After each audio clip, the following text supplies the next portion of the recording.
እሺ ሌላ እንትን ቅድም ይቅርታ በጣም ሌላ አምላክ ላልኩት አንዳንድ ሰዎች ከተናደዳችሁ የፕሮቴስታንቶቹ ኦፍ ኮርስ ሌላ አምላክ የኔ አምላክ እኔ አንዳንዱ ምንም ገና ሳያጠፋ ምናምን ዝም ብሎ ለጥፋት ብቻ ዝም ብሎ ለፍርድ ዝም ብሎ ያስቀመጡ ለቁጣ ለዘላለም ይቀጣው የፈጠረው አለ ብዬ አላምን። ይሄ እንደዚህ አይነት አምላክ የለኝም ባህሪውም አይደለም ብዬ ነው ማምነው። ያ አምላክ ባህሪ ላይ እንለያያለን። ያ አምላክ ባህሪው እንደዚህ አይደለም። ከአትሪቢዩቶች ውስጥ እንደዚህ አይነት አትሪቢዩት የለም። ስለዛ ሌላ አምላክ ነው፣ ሌላ አምላክ ነው። የክርስቲያኖች አምላክ ልክ ቅድም ጳውሎስ እንደተናገረው ሰዎች ሁሉ ይድኑና እውነትን ወደ ማወቅ ይደርሱ ዘንድ በሚወድ ተብሎ እንደተናገረው ሰዎች ሁሉ እንዲድኑ እውነትን ወደ ማወቅ እንዲደርሱ የሚወድ ጌታ አምላክ ነው ያለን። ስለዛ ሌላ አምላክ ነው የተሰበከው በነ ጆን ካልቪን ምናምን በሌሎቹም ቢሆን ሌላ አምላክ ነው። ስለዛ ሰው ሰራሽ ትምህርትን አይደለም ወይ የነ ጆን ካልቪንን ወይ የነ ሉተርን ትምህርት እኮ አይደለም ያስኩት። ከጥንት የመጣውን የክርስቶስን ትምህርት እኮ ነው ያስኩት። ምን ያስጨማቅቀኛል? እና እንደዚህ እያልክ ዝም ብለህ ሰው እንትን አታደርግ። የሆነ ፕሮቮኪንግ የሆነ ነገር ትሪገር ለማድረግ ሰዎችን አትሞክር። በተቻለ አቅም ጌታ ከአንተ ጋር ይሁን፣ በነገር ሁሉ ይርዳ፣ ይግለጥልህ። ምን አላላችሁም? አሁን እዚህ ጋር ያልወደደው ጌታ ኢየሱስ አይደለም፣ እራሳቸው ሰዎቹ ናቸው። ነፃ ፈቃድን መቃወም መካድ ማለት አደገኛ ስህተት ነው። አደገኛ አጩቶቿን ከክንፎቿ በታች እንደምትሰበስብ ልጆችሽን እሰበስብ ዘንድ ስንት ጊዜ ወደድኩ። ጌታ ኢየሱስ ስንት ጊዜ ወደድኩኝ እኮ እናንተን ልሰበስብ። ኧረ በስመ አብ ጌታ ኢየሱስ የምርም ፍቅር ነው ጋይዝ። መርጦ የተወሰነ ሰው ወዷል ምናምን ለማዳን። ይሄ ፕሮቴስታንት ትምህርት ነው እንጂ የክርስትና ትምህርት አይደለም። እኔ እንትን መረዳት ካልቪኒስቶችን የሚመለከት ነገር እነሱ የሚያነሷቸውን ጥቅሶች አንዱንም ጊዜውን ያጠፋው በትምህርት ነው። ቆንጆ ነው። እግዚአብሔር ቃል ሲነበብ ጥሩ ነው። እነሱ የሚያነሷቸውን ቻሌንጆች ምንም አልዳሰስካቸው። ባጭሩ የምትመልሰው ነገር አይደለም ብዬ ነው። ኮምፕሊኬትድ ነው የእነሱ አርጊውመንት። ዘጠኝን ቢያንስ አንዱን ክፍል ይሄንን አንሳቸው አንተ አንሳቸው። ይሄው ዘጠኝን አሁን ይቀጥል ታውቀው ካልቪኒስቶች አሁን ከሚያነሷቸው ሲሪየስሊ እኔንም በጣም ቻሌንጅ ከሚያደርጉኝ ክፍሎች ውስጥ አንተ ለምን ስኬፕ እንዳረከው አላውቅም እንጂ ዘጠኝ ከዘጠኝ ጀምሮ ነው ቢኒ ወጣ አይደለ? ቢከፍትልን ደስ ይለኝ ነበር። እኔ የሚመች ቦታ ላይ ያንተ እምነት ምንድን ነው? አይ አሁን ዲፍሌክት እያደረክ ነው። እኔ ካልቪኒስት አይደለሁም። ስለዚህ አታምንም? ይሄ የኔን ማብራሪያ የኔን አቋም ሳይሆን አንተ መልስ እየሰጠህ ንገረና፣ እምነትህን ንገረን። እኔ የሚከብድህን ነገር ያው ከብዱኛል። የሚከብድህን ቻሌንጅ የሚያደርግህን እኔ አብራራልሃለሁ። ፕሊዝ በቃ አብራራልህ። ከዘጠኝ ጀምሮ ያለው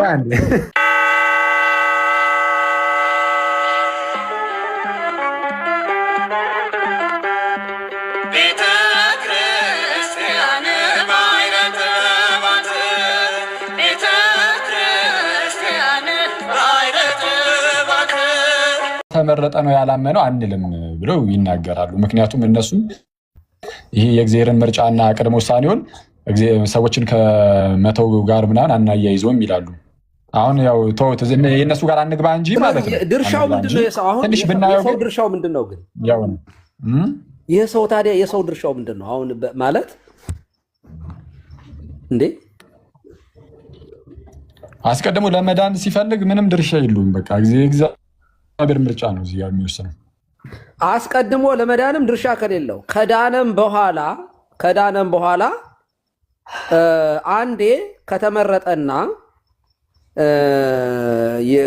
ያ ሰው ደግሞ ለዘላለም አይጠፋም። ኃጢአት ኢቭን ብሰራም እንኳ መልሶ ወደዚያ ወደ ያመጣሃል ከሆነ አንደኛ የእግዚአብሔር ዳኝነት ራሱ በጣም አሁን ይሄን ሳስበው የእውነቴን ነው የማስበው። ይሄኛውን እግዚአብሔር ባሰው የካልቪኒስቶችን እግዚአብሔር ሳስበው የመጨረሻ ይጨንቀኛል። እግዚአብሔር በሚያውቀው ማለት ነው። በጣም ቀሲስ ሄኖክ ታፈንኩ እያለ ነው። ድል ንስጠው እስቲ ቀሲስ። እሺ ማለት ነው። ሄኖክን እኮ አይመለከትም የትምህርት ሲሲ። አይ ይመለከቷል እንዴ ይመለከቷል። ሄኖክ ቅድምም አኬን ጥያቄ ወለና ማዳን ያለ አባት። እሺ ይሰማል? ድምጽ ይሰማል?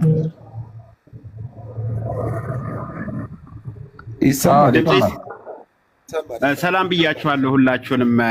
አኬ ቢኒ ቀሲስ ሁላችሁንም ሰላም ብያለሁና አኬ የምጠይቅ ጥያቄ ሪጀነሬሽን የሚለውን አንተ እንዴት ነው የምታየው? አንደኛው እሱ ነው። ሁለተኛው ደግሞ ጌታ ኢየሱስ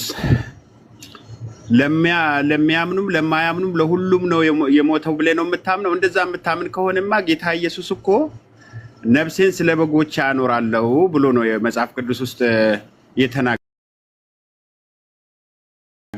ነፍሴን ስለ በጎቼ አኖራለሁ፣ በጎቼን ድምፄን ያውቃሉ ይከተሉኛል ነው ያለው።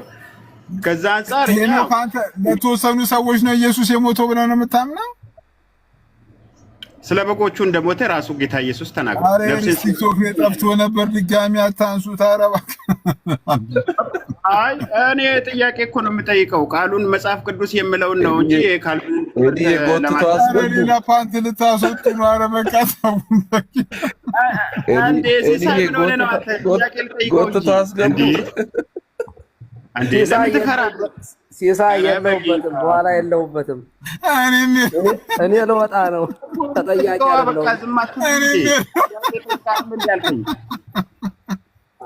አንዴ ቆይ አንዴ አንተ ለተወሰኑ ሰዎች ነው የተሰቀለው ጌታ ኢየሱስ ብለህ ነው የምታምነው?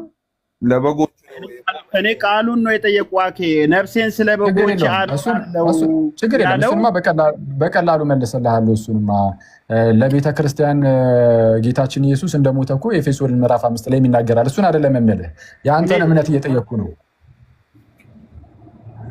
እኔ እንግዲህ ጌታ ኢየሱስ ለዓለም ሞቷል ማለት የጌታ ዓለም በጎቹ ናቸው ብዬ ነው የማምነው እንጂ ለዓለም ሁሉ ተሰቅሏል።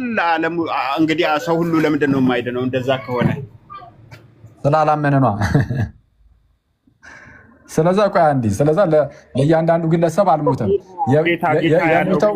ነፍሴን ስለ በጎች ያኖራል ያለው ለምንድን ነው? ቆይ አንዴ ለተወሰነ ግለሰብ ነው የሞተው። እነዛ ግለሰቦች እነማን ናቸው? ማለት እገሌ እንድትለኝ ሳይሆን አስቀድሞ በእግዚአብሔር የተመረጡ ማለት ነው። አይ እንግዲህ ጌታ ኢየሱስ ያለውን ነፍሴን ስለ በጎች አኖራለሁ፣ ሲመጣም ደግሞ በጎቹን ከፍየሎቹ እንደሚለይ ጻድቃንን ከኃጢያን እንደሚለይ መጽሐፉ ይናገራል። ይህንን እንዴት ታየዋለህ? እንደገና ደግሞ ሪጀነሬሽን ብለህ አንተ እንትን ስትል ሪጀነሬሽን የምለውን እንዴት ነው የምታየው? ይህንን ነው ሁለቱን ነው እንድታብራራ ይፈልጉ። እሱን ችግር የለውም እነግርሃለሁ። ሪጀነሬሽን ምንድን ነው የሚለውን ነፍሴን ስለ በጎች ያኖራለሁ የሚለውንም እዚሁ ጋር ይሄ ነፍሴን ስለ በጎች ያኖራለሁ የሚለው ጋር በተያያዘ በኤፌሶን ምዕራፍ 5 ላይ ራሱን ስለ ቤተ ክርስቲያን አሳልፎ እንደሰጠ ይናገራል። ስለማን ነው የሚለው? ስለ ቤተ ክርስቲያን። ጌታ ስለ ቤተ ክርስቲያን ነው ራሱን አሳልፎ የሰጠው። ስለዚህ ለዓለም ሁሉ አልሞተም። በቤተክርስቲያን ውስጥ መጥተው ለማይጠቃለሉ ሙስሊሞች ጌታ ኢየሱስ አልሞተላቸውም ማለት ነው የሚለው እኔ በቀላሉ ችግር የለውም። አሁን እየጠየኩ ያለውን ግን መልስልኛል። ቀጣዩ የማልመልስበት ምክንያት ግን እነግርሃለሁ። እንግዲህ አሁን በጥያቄዎች ውስጥ የተወሰነ የምረዳው ነገር ካለ ማለት ነው። ጌታ ኢየሱስ ለተወሰኑት ከሆነ የሞተው ወይም ለበጎቹ ማለት ነው፣ እነዛ በጎቹ በእምነት በግ የሚሆኑ ናቸው ወይስ ራሱ እግዚአብሔር አስቀድሞ የወሰናቸው ናቸው በጎቹ እንዲሆኑ?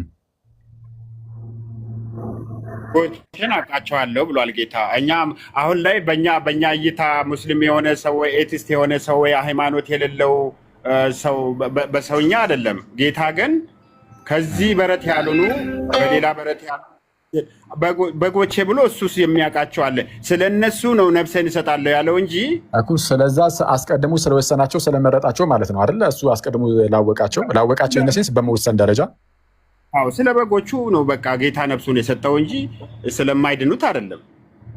እሺ ከበጎቹ አንተ ከበጎቹ ውስጥ ነህ? እሱ ምንድን ነው የምትጠይቀኝ? እኔ ፍየልም በግም ልሁን፣ ግን ቃሉ ላይ ብቻ ብናወራ አይሻልም? ለምን መሰለኝ ነው አንተ አሁን ጴንጤ የሆነ ሆን ብለህ ካልቪኒስቶቹ ላይ እና ሉትራኖቹ ላይ እንዲሄድባቸው አይነት ያህል ብቻ ከሆነ እንደዚህ ይጠይቀኛለሁ። አልመለስም። በሱ ማለት ጴንጤ ስትል በኢትዮጵያ ኮንቴክስት ሁሉ ጴንጤ ነው። ፔንቴኮስታል የምትል ከሆነ ግን እኔ ፔንቴኮስታል አይደለሁም። ሉትራን ምንድን ነሽ? ሉትራኖችን እወዳለሁ። ባፕቲስት ነው። እሺ ባፕቲስቶች ታዲያ ምንድን ነው? ካልቪኒስቶች አይደሉም እንዴ? ካልተሳሳትኩም ካልቪኒስት ናቸው። አሁን እኮ ካልቪን ምናምን የምለው አይደለም እኮ እኔ ቃሉ አሁን የጠየኩ ቃል መጽሐፍ ቅዱስ ውስጥ አለ የለም? ነፍሴን ስለ በጎች አኖራለሁ የሚል አለ የለም? እሺ በቃ በአጭሩ ልመልስልህ። ኤኒዌይስ ያናል ብዙ እንትን ሳልልበት ግን መጨረሻ ላይ ግን እናገራለሁ ሐሳቤን። እሺ በአጭሩ ጌታ ኢየሱስ ስለ በጎቹ ነፍሱን እንደሚያኖር ነግሮናል። ስለ ቤተክርስቲያን ራሱን አሳልፎ እንደሚሰጥ ነግሮናል። ይህ ማለት ግን እኔ የምሞተው የምሰቀለው እንደው ለሆነ ለመረጥኩት ወይም እኔ ለወሰንኳቸው ብቻ ነው ማለት አይደለም። ገና ከጅምሩ የእግዚአብሔር በግ ለመሆን አስቀድሞ ያ ሰው ከአብ የተማረ መሆን አለበት። አሁን ከአይሁዳውያን ኮንቴክስት ካየ ነው እዛ ጋር ጌታችን ኢየሱስ የሚናገረው ስፔሲፊካሊ የሚመለከተው አይሁዳውያንን ነው። ለምን ሁሉም ከእግዚአብሔር የተማሩ ይሆናሉ ተብሎ እንደተነገረ ከእግዚአብሔር የተማሩ ከሆኑ እንግዲያውስ እግዚአብሔር ልጁ ኢየሱስን ልኳልና ኢየሱስ ክርስቶስን የላከው እግዚአብሔር አብ ነውና ከአብ የተማረ ሁሉ ማንን ያምናል? ማንን ይቀበላል? ጌታ ኢየሱስን ይቀበላል። ምን ብሎ? አሜን ብሎ አይተዋል። አሜን ብሎ ይቀበላል። ስለዚህ በግነት ውስጥ የሚጨመረው ወይም በግንዱ ላይ የሚቆመው ምን ካደረገ ነው? ካመነ ነው። ከዚህ ነው የምንጀምረው። በደንብ ተመልከቱ። በግንዱ ላይ ማንም ልቁም ቢል የሚቆመው ከምን የተነሳ ነው? ከእምነት የተነሳ ነው። ሮሜ ምዕራፍ 11 ላይ እንደተነገረው ምን ብሎ እንደተናገረው በአይሁዳውያንና በአሕዛብ መካከል ያለውን ሲናገር ከሮሜ ምዕራፍ 9 ጀምራችሁ ስትመለከቱ እግዚአብሔር አምላክ አስቀድሞ አይሁዳውያን ወይም እስራኤልን መርጦ ነበር፣ ህዝቡን እንደ ህዝብ። ስለዛ በርብቃ ሆድ ውስጥ ሳለ ማነው ያዕቆብን መረጠ። ያዕቆብ ራሱን ችሎ ኔሽን ነው፣ ህዝብ ነው። ህዝቡን ሲመርጥ በራሱ እግዚአብሔር አምላክ መረጠ። ህዝቡን ግን የመረጠው ለምንድን ነው ከተባለ በኋላ ላይ ለሚኖረው ዓለምን ለማዳን ላለው እቅዱ ተፈጻሚ እንዲሆን በሱ በኩል መጣ ነው። ስለዛ ከዛ ከወደቀው ዓለም ውስጥ የሆነ ህዝብን መረጠ እግዚአብሔር፣ እስራኤልን መረጠ። እስራኤልን የመረጠው ግን ህዝበ እስራኤል የዘላለም ህይወት እንዲኖራቸውና ቀሪው ዓለም ግን ለዘላለም እንዲቀጣ በማለት ግን አይደለም። ይህ ምርጫ ስለዚህ የሚያወራ አይደለም። ይልቁንም ለዓለም ሁሉ የሚሆነው ድህነት በእነርሱ በኩል እንዲመጣ አደረገ ነው። ስለዛ መጨረሻ ላይ ሁሉም እኩል ነው የሚሆኑት። አይሁዳውያን ራሳቸውም ወይም እስራኤላውያን ራሳቸውም አሕዛብም የዘላለምን ህይወት እንዲያገኙ እግዚአብሔር ባቀደው መሰረት ይህንን ነገር ሲፈጽም እናያለን። ልክ ለአብርሃም እንደተነገረው ነው። ምን የሚለው?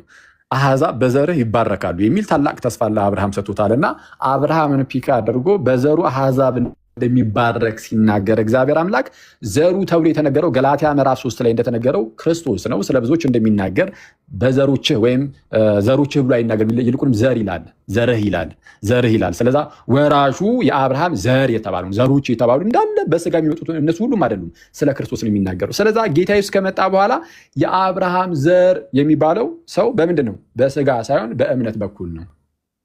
አይደለም ነው፣ በእምነት በኩል በጥምቀት በኩል ሰው አምኖ ሲጠመቅ የአብርሃም ዘር ይሆናል። ገላትያ ያዘው ምዕራፍ 3 ላይ ዝቅ ብላችሁ ስትመለከቱ ከቁጥር 26 ጀምሮ ሁላችሁ በእምነት በኩል የእግዚአብሔር ልጆች ናችሁ፣ ከክርስቶስ ጋር አንድ ትሆኑ ዘንድ የተጠመቃችሁ ሁላችሁ፣ ይኸው ከክርስቶስ ጋር አንድ ትሆኑ ዘንድ የተጠመቃችሁ ሁላችሁ ክርስቶስ ኢየሱስን ለብሳችሁታልና። ስለዚህ አይሁዳዊ የለም፣ የግሪክ ሰው የለም፣ ባሪያ የለም፣ ጨዋ የለም፣ ወንድ የለም፣ ሴት የለም፣ ሁላችሁ በክርስቶስ ሆናችሁ አንድ ናችሁ። በክርስቶስ እንዴት?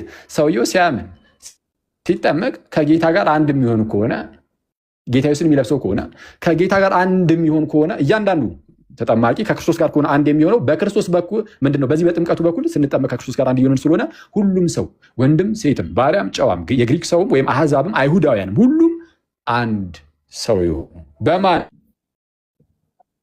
በክርስቶስ።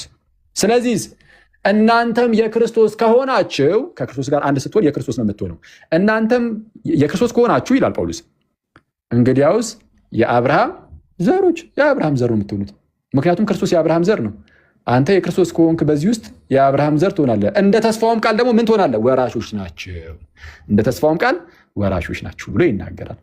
ስለዚህ ምንድነው ለአብርሃምና ለዘሩ ይህ መውረስ የተስፋ ቃል ተሰጥቶ ነበረ እና ለዘሩ የተሰጠ የተስፋ ቃል ክርስቶስ ላይ ነው የሚወድቀው። ስለዛ በክርስቶስ በኩል የሆነ ሁሉ ወራሽ ይሆናል እንደ ተስፋው ቃል። ይህንን ለማግኘት ምን ማድረግ አለበት? አንድ ሰው እግዚአብሔር ምርጫውን የአይኑ አይሁዳውያን ላይ ብቻ አላስቀርም ለአሕዛብ እሰጣለሁ ካለ ማንም የሚከለከለው የለም እና እግዚአብሔር ሁሉንም ጠርቷል። ስለዚህ አይሁዳውያን ባያምኑ ባለማመናቸው ይሰበራሉ። አሕዛብ በግንዱ ላይ ቢተከሉ ወይም ቢቆሙ ከምን የተነሳ ነው?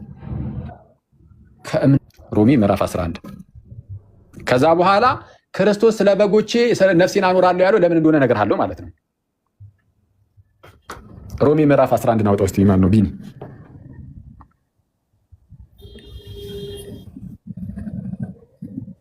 ታዲያ ግን ይህንን ስናገር የሁሉም ፕሮቴስታንት ትምህርት እንደዚህ እንደ ካልቪኒስቶቹ ነው እያልኩኝ አይደለም። ምንድነው በርካታ ፕሮቴስታንቶች ደግሞ የካልቪኒስቶቹን ትምህርት ተቃውመው አሁን ሄኖክ ያነሳውን ማለት ነው የሚናገሩ ደግሞ በርካቶች እንዳሉ ልብ ይለዋል ነው። እሺ ሮሜ ምዕራፍ 11 አይደል? አይ ወደታች እስቲ እሺ ወደታች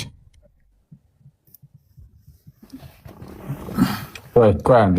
እሺ ሂድ አሁን አይ ወደታች ሂድ። ቆይ አንዴ ይቅርታ ዝቅ። እሺ አሁንም ዝቅ አድርጎ በጣም ወደ ላይ አደረግከው። አሁን ወደታች ስል ቅድም ነገር ግን ቆይ በቃ ቁጥር 16 ላይ ሄድሽ ወይ ቁጥር 16 እሺ በብራቱ ወደ ሲሆነ እንደዛ ቅርንጫፎች ደግሞ እንደዚህ ይሆናሉ። እሺ ቁጥር 17 ነገር ግን ከቅርንጫፎች አንዳንዱ ቢሰበሩ፣ ያው ከቅርንጫፎች የተባሉት አይሁዳውያን ናቸው። አስቀድሞም ምንድነው ሮሜ ምዕራፍ 9 መግቢያው ላይ ሮሜ ምዕራፍ 10 መግቢያው ላይ እንደተናገረው በተለይ ሮሜ ምዕራፍ 9 ላይ ምንድነው የኪዳን መሰጠት የመቅደስ ስርዓት ምናምን የሕግ ሁሉ መሰጠት ለእነርሱ ናቸው፣ ለአይሁዳውያን ናቸው። አባቶችም ራሱ ለእነርሱ ናቸው፣ ከእነርሱም ክርስቶስ በስጋ መጣ እያለ ይናገራል። ለምንድነው እንደዛ እያለ የሚናገረው? እስራኤል በቃ ወደቀ፣ እየተቆረጠ ነው፣ ጠፋ፣ ስለ እነርሱ በጣም ይጨነቃለሁ እያለ ጭንቀቱን ጳውሎስ ይናገራል። ሮሜ ምዕራፍ 9 መግቢያው ላይ ሂድሽ አንዴ ሀሳቡን በደንብ እንዲይዙት ሮሜ ምዕራፍ 9 መግቢያው ነው። እሺ ብዙ ሐዘን የማያቋርጥም ጭንቀት በልቤ ያለብኝ ስል በክርስቶስ ሆኜ እውነትን እናገራለሁ፣ አልዋሽምም፣ ሕሊናዬም በመንፈስ ቅዱስ ይመሰክርልኛል። ጳውሎስ እንደው የማያቋርጥ ጭንቀት በልብ ውስጥ አለ። አዎ ስለምንድን ነው? ቁጥር 3 ላይ በስጋ ዘመዶቼ ስለሆኑ ስለ ወንድሞቼ ከክርስቶስ ተለይቼ እኔ ራሴ የተረገምኩ እንደሆነ እጸልይ ነበርና አለ። ስለማን? በስጋ ዘመዶቼ ስለሆኑ ስለነማን? ስለ ሕዝበ እስራኤል። ቁጥር 4 እነርሱ እስራኤላውያን ናቸውና። እነሱ እስራኤላውያን ናቸው። አዎ ልጅነትና ክብር ኪዳንም የሕግም መሰጠት የመቅደስም ስርዓት የተስፋውም ቃላት ለእነርሱ ናቸውና። ይህ ሁሉ ነገር ለሕዝበ እስራኤል ተሰጥቶ ነበረ። ግን አያችሁ የዚህ ሁሉ ነገር መደምደሚያው መፈጸሚያው የእግዚአብሔር ልጅ ጌታ ኢየሱስ ነበረ። እርሱ ይጠበቅ የነበረው ክርስቶስ ነው፣ መሲህ ነው እና እርሱ ሲመጣ የተስፋው መቋጫውን አልያዙትምና አላመኑምና እየወደቁ ነው። እና ጳውሎስ አዘነላቸው ባለማመናቸው። ኧረ እኔ ስለ እነርሱ እንዲህ በሆን ይሻለኝ ነበረ እያልኩ ጸልይ ነበር። ጳውሎስ በጣም የሚወዳቸዋል አይሁዳውያንን። ጌስ ዋት እነዚህ ሰዎች የሞቱት የጠፉት እግዚአብሔር ስላልወደዳቸው ነው የሚሉት ካልቪኒስቶች። ከእግዚአብሔር በላይ ጳውሎስ እነዚህ ሰዎች ይወዳቸዋል። ምን ሪዲክለስ የሆነ ነገር ነው። በጌታ ስም እያያችሁ ነው ጳውሎስ ምን ያህል እንደወደዳቸው እንዳይጠፉበት ምን ያህል እንደሚጨነቅ እግዚአብሔር ለእነዚህ ሰዎች ጳውሎስ የሚጨነቀውን ያህል ራሱ አይጨነቅላቸውም። ጳውሎስ እነዚህ ሰዎች የወደዳቸውን ያህል እንኳን እግዚአብሔር አልወደዳቸውም የሚሉ ሰዎች ናቸው፣ በፕሮቴስታንት ውስጥ ያለው እምነት ማለት ነው። እሺ እንቀጥል። አባቶችም ለእነርሱ ናቸውና ከእነርሱም ደግሞ ክርስቶስ በስጋ መጣ፣ እርሱም ከሁሉ በላይ ሆኖ ለዘላለም የተባረከ አምላክ ነው፣ አሜን ብሎ ይናገራል። አየህ አባቶችም እንኳን እነ አብርሃም እነ ይስሐቅ እነ ያዕቆብ ለእነርሱ ናቸው። ሌሎችም የብሉይ ኪዳን አባቶች በእስራኤላውያን ዘንድ የመጡ ናቸው፣ በእስራኤላውያን ውስጥ ያሉ ናቸው።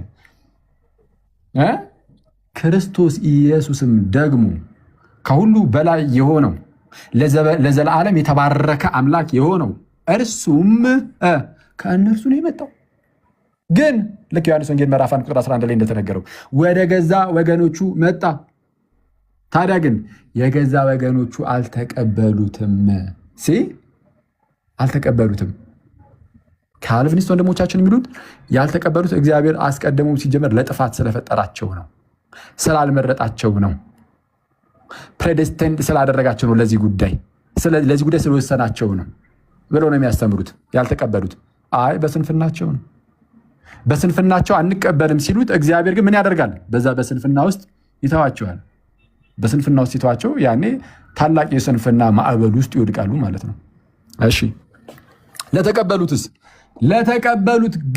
ለተቀበሉት ሁሉ ግን በስሙም ለሚያምኑት ለእነርሱ የእግዚአብሔር ልጆች የሆኑ ዘንድ ስልጣን ሰጣቸው ይላል።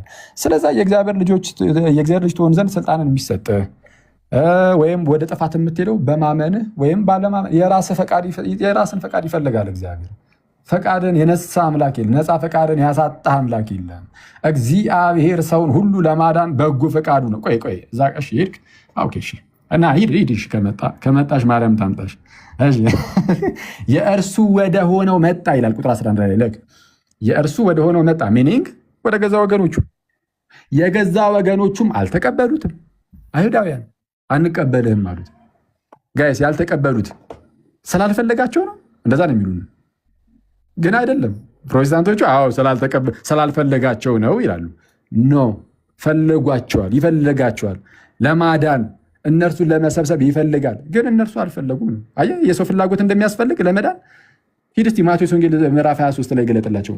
ማቴዎስ ወንጌል ምዕራፍ 23 ቁጥር 37 ማቴዎስ ወንጌል ምዕራፍ 23 ቁጥር 37 ጌታ ኢየሱስ ምን አለ? ኢየሩሳሌም ኢየሩሳሌም ሆይ ነቢያትን የምትገድል ወደ እርሷ የተላኩትን የምትወግር ዶሮ ጫጩቶቿን ከክንፎቿ በታች እንደምትሰበስብ። ልክ ዶሮ አይታችኋል። ዶሮ ጫጩቶቹ ይኖሯትና ጫጩቶቿን ከክፉ ነገር ሁሉ ለመጠበቅ በእርሷ አቅፍ ታኖራቸዋለች። እና እንክብካቤዋን ተመልከቱ፣ ለጫጩቶቿ ያላትን ፍቅር ተመልከቱ። ዶሮ ጫጩቶቿን ከክንፎቿ በታች እንደምትሰበስብ ልጆችሽን እሰበስብ ዘንድ ስንት ጊዜ ወደድኩ። ጌታ ኢየሱስ ስንት ጊዜ ወደድኩኝ እኮ እናንተን ልሰበስብ። ኧረ በስመ አብ ጌታ ኢየሱስ የምርን ፍቅር ነው ጋይዝ። መርጦ የተወሰነ ሰው ወዷል ምናምን ለማዳን። ይሄ ፕሮቴስታንት ትምህርት ነው እንጂ የክርስትና ትምህርት አይደለም። ጌታ ኢየሱስ ምን አለ? ዶሮ ጫጩቶቿን ከክንፎቿ በታች እንደምትሰበስብ ልጆችሽን እሰበስብ ዘንድ ስንት ጊዜ ወደድኩ፣ ግን አልወደዳችሁም። ምን አላላችሁም? አሁን እዚህ ጋር ያልወደደው ጌታ ኢየሱስ አይደለም፣ እራሳቸው ሰዎቹ ናቸው። ነፃ ፈቃድን መቃወም መካድ ማለት አደገኛ ስህተት ነው። አደገኛ ሰው አሁን ይህንን ያዝና አሁን ወደ ሮሜ ምዕራፍ 9 ተመለስ። ብዙ ጊዜ ካልቪኒስቶቹ የሚጠቅሱ ሮሜ ምዕራፍ 9 ነው። ከዛና አባቶችም ለእነርሱ ናቸውና ከእነርሱም ክርስቶስ በስጋ መጣ፣ እርሱም ከሁሉ በላይ ሆኖ ለዘላለም የተባረከ አምላክ ነው። አሜን አሜን ብሎ ሲናገር እናያለን። እሺ ስለዚህ አሁን እንዲህ ከሆነ እንግዲህ ለእስራኤላውያን የገባው ተስፋ የሰጠው ተስፋ ነበረ፣ የሰጠው ቃል ነበረ እና ያ ቃል ደግሞ ፍጻሜውን አገኘ። አይሁዳውያን ወይም እስራኤላውያን ግን አልተጠቀሙበትም። እዛው ጋር ጳውሎስም ይጠይቃል፣ ነገር ግን የእግዚአብሔር ቃል የተሻረ አይደለም ይላል። ነገር ግን የእግዚአብሔር ቃል የተሻረ አይደለም ማለት እግዚአብሔር የተናገረው ነገር አሁን ከዚህ ቀደም ስለ እስራኤል የተናገረው ነገር ተሽሮ እኮ አይደለም። እስራኤላውያን አሁን እየወጡ ያሉት እግዚአብሔር ቃሉን ሽሮ ነው? በፍጹም አይደለም። ግን ያ ነገር እንደ መግቢያ እንደ መንደርደሪያ ሆኖ በተስፋ መሰረት ነው የተሰጠው። የሆነ እኛ የአብርሃም ልጆች ስለሆን በስጋ አሕዛብ አይምጡብን ይላሉ። ምን አገብቷቸው? እግዚአብሔር አሕዛብን መምረጥ አይችልም? እግዚአብሔር አሕዛብን ከመረጠ በቃ ቃሉ ተሽሯል ማለት ነው። ለእስራኤላውያን እናንተ የተመረጣችሁ ናችሁ ስለሚላቸው ህዝቡን ዘዳግም ላይም እንደተነገረው የተመረጠ ህዝብ ነው እስራኤል። ስለዛ ያ እስራኤል የተመረጠ ህዝብ ስለሆነ በኋላ ግን ጌታ ኢየሱስ ሲመጣ አሕዛብንም ደግሞ እሰበስባለሁ ቢል አይ ቃልህን ሻርክ ያስብሏል። አይደለም፣ ተሽሮ አይደለም። ግን ተመልከቱ፣ ከአብርሃም በስጋ የመምጣት ጉዳይ አይደለም ትልቁ ጉዳይ። ከአብርሃም በስጋ የመጣው ይስሐቅ ብቻ አይደለም፣ ከሱ ቀደም ብሎ እስማኤልም ነበረ ነው አይደለም? እስማኤልም ነበረ። ግን በእስማኤል ተጠርቶለታል ዘር? አልተጠራለትም። በእስራኤል ዘር አልተጠራም። የተጠራው በማን ነው? በይስሐቅ ነው። እስማኤል የአብርሃም የስጋ ልጁ ሆኖ በስጋ አብርሃምን አባቴ ብሎ መጥራት የሚችለው እስማኤል እዚህ ውስጥ የለም። በቃ አየህ፣ በስጋ ዝም ብሎ ከአብርሃም የመምጣት ጉዳይ ብቻ አይደለም፣ እንደ ተስፋው ቃል ነው። ይህ ምን የሚለው ተስፋ ቃል ነው? ለሳራ በዚህ ጊዜ ትወልጃለሽ የሚል የተስፋ ቃልን እግዚአብሔር ሰጥቶ ነበር። ጉዳዩ የሚሄደው ከአብርሃም በስጋ የመምጣት ጉዳይ ብቻ ሳይሆን በዋናነት የእግዚአብሔር የተስፋው ቃል ላይ ነው። በቃ እግዚአብሔር ተስፋን ሲሰጥ በዛ ተስፋ ላይ ይመሰረታል። አይ ኖ እስማኤል እስቲ የናንበው ቁጥር 6 እስቲ። ነገር ግን የእግዚአብሔር ቃል የተሻረ አይደለም፣ እነዚህ ከእስራኤል የሚወለዱ ሁሉ እስራኤል አይደሉምና የአብርሃም ዘር ስለሆኑ ሁላቸው ልጆች አይደሉምና። እሺ አሁን ቅድም ያለው ነው። ነገር ግን በይስሐቅ ዘር ይጠራልሃል ተባለ። በማን? በይስሐቅ። በእስማኤል አይደለም። በማን? በይስሐቅ። ይህም የተስፋ ቃል ልጆች ዘር ሆነው ይቆጠራሉ እንጂ እነዚህ የስጋ ልጆች ስለሆኑ ብቻ ለምሳሌ እነ እስማኤል ማለት ነው የእግዚአብሔር ልጆች አይደሉም ማለት ነው። ስለዚህ የተስፋ ቃል ልጆች ዘር ሆኖ ነው የሚቆጠሩት። የምን የተስፋ ቃል? አሁን ቅድም እንዳልኳቸው ቁጥር 9 ላይ ስለ ሳራ ይናገራል። ይህም በዚህ ጊዜ እመጣለሁ፣ ለሳራም ዝቅ አድርግ እንጂ ወዳጅ፣ ለሳራም ልጅ አረባክድ ወደ ላይ ወጋው። የእግዚአብሔርን ቃል የሚያቋርጥ ወንድማችን ተከታተለን እንጂ ወንድማችን አበዛሁት መሰለኝ። በቃ እሺ፣ ኤኒዌይስ ለሳራም ልጁ ትወልዳለች የሚለው የተስፋ ቃል ነው። ኤኒዌይስ በዛ ይመጣል እና እሺ፣ በቃ ላሳጥረው፣ ደከመው መሰለኝ። ቢኒም ደከመው መሰለኝ። እሺ፣ እናሳጥረውና ኤኒዌይስ በአጭሩ ምንድን ነው እነዚህ ሰዎች እንደው እስማኤል እኮ ከባሪያይቱ ከአጋር ስለተወለደ በዛ ምክንያት ምናምን እንዳይሉ እንኳን መለስ አድርጎ በቃ ታዲያ ርብቃ ነው ከአንዱ አባታችን ከይስሐቅ በቃ ጸነሰች ይላል። መንታየው ማንና ማንን? ያዕቆብና ኤሳውን። እግዚአብሔር ግን ያዕቆብን መረጠ። ያውም በኩሩ ኤሳው ነው፣ አስቀድሞ የወጣው ኤሳው ነው። ግን እግዚአብሔር ግን ገና በማህፀን ሳለ ታላቁ ለታናሹ ይገዛል ብሎ ተናገረ። አየው፣ እንደ ተስፋው ቃል ሲሆን ሁሉ ነገር ኦኬ፣ እንደ ተስፋው ቃል ነው። አዎ፣ ታላቅ ተስፋ ለአብርሃም ተሰጠ። ምን የሚል? አሕዛብ በዘርህ ደግሞ ይባረካል የሚል። የምድርም አሕዛብ ሁሉ በዘርህ ይባረካል፣ የሚወርሰው ዘርህ ነው እየተባለ ልክ ዘፍጥረት ምዕራፍ 22 ቁጥር 18 አካባቢ ሲያወጣ ዘፍጥረት ምዕራፍ 22 ቁጥር 18 ዘር ይወርሳል ተብሎ ተነገረ። ይህ ታላቅ የሆነ ተስፋ ነው። 18 ካልተሳሳትኩኝ ማለት ነው ጥቅሱን። እንግዲህ የምድር አሕዛብም ሁሉ ማን? በስጋ ከአንተ የሚወለደው ሁሉም ይላል። ምን አለ? በስጋ ከአንተ የሚወለዱት ብቻ በዘር ይባረካሉ።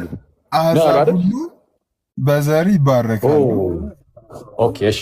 ስለዛ ከማነው? ከዚህ ከአባታችን ከአብርሃም በስጋ የሚመጡት ብቻ ሳይሆን ይልቁንም የምድር አሕዛብ ሁሉ በዘር ይባረካሉ። በቃ ተስፋ ላይ በጣም የሚያሳየው ስለና ያዕቆብ ምናምንም ሲናገር የነበረው ለምንድን ነው?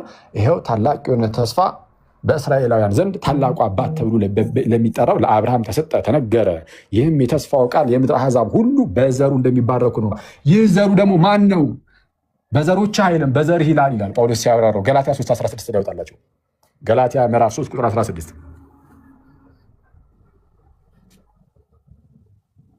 ገላትያ ምዕራፍ 3 ቁጥር 16 ለአብርሃምና ለዘሩም የተስፋው ቃል ተነገረ። ኦኬ፣ ጳውሎስ ለአብርሃምና ለዘሩም የተስፋው ቃል ተነገረ። እሺ፣ ምን ተባለ? ስለ ብዙዎች እንደሚናገር ለዘሮቹም አይልም። ለአብርሃምና ለዘሩም የተስፋው ቃል ተነገረ። ስለ ብዙዎች እንደሚናገር ግን ዘር የሚለው ላይ ማለት ስለ ዘሮቹ ወይም ለዘሮቹም አይልም። ለዘሮቹም አይልም። የተስፋው ቃል ፍጻሜ መደምደሚያው በዘሮቹ ላይ አይደለም፣ ታዲያ በዘሩ ላይ ነው።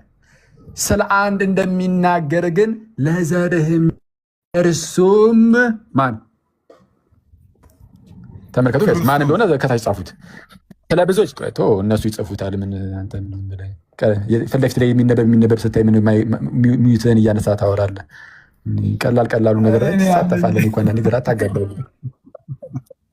አዋጣው ልትል ነው እንዴ? ልዩነቀነቅ ነው እንዳለችው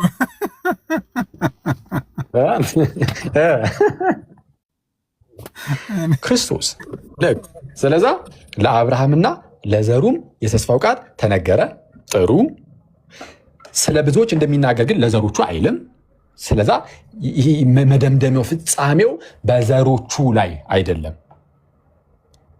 በእስራኤላውያን እንደ ስጋ በሆኑት እስራኤላውያን ወይም አይሁዳውያን ላይ አይደለም ፍጻሜው። ፍጻሜው ዘሮቹ ላይ ሳይሆን ዘሩ ላይ ነው። ስለ አንድ እንደሚናገር ግን ለዘርህም ይላል፣ ለዘሮቹ አይልም ይላል። ለዘሮቹም አይልም። ስለ ብዙዎች እንደሚናገር ነው፣ ለዘሮቹም አይልም። ስለ አንድ እንደሚነገር ግን ለዘርህም ይላል፣ እርሱም ክርስቶስ ብሎ ተናገረ።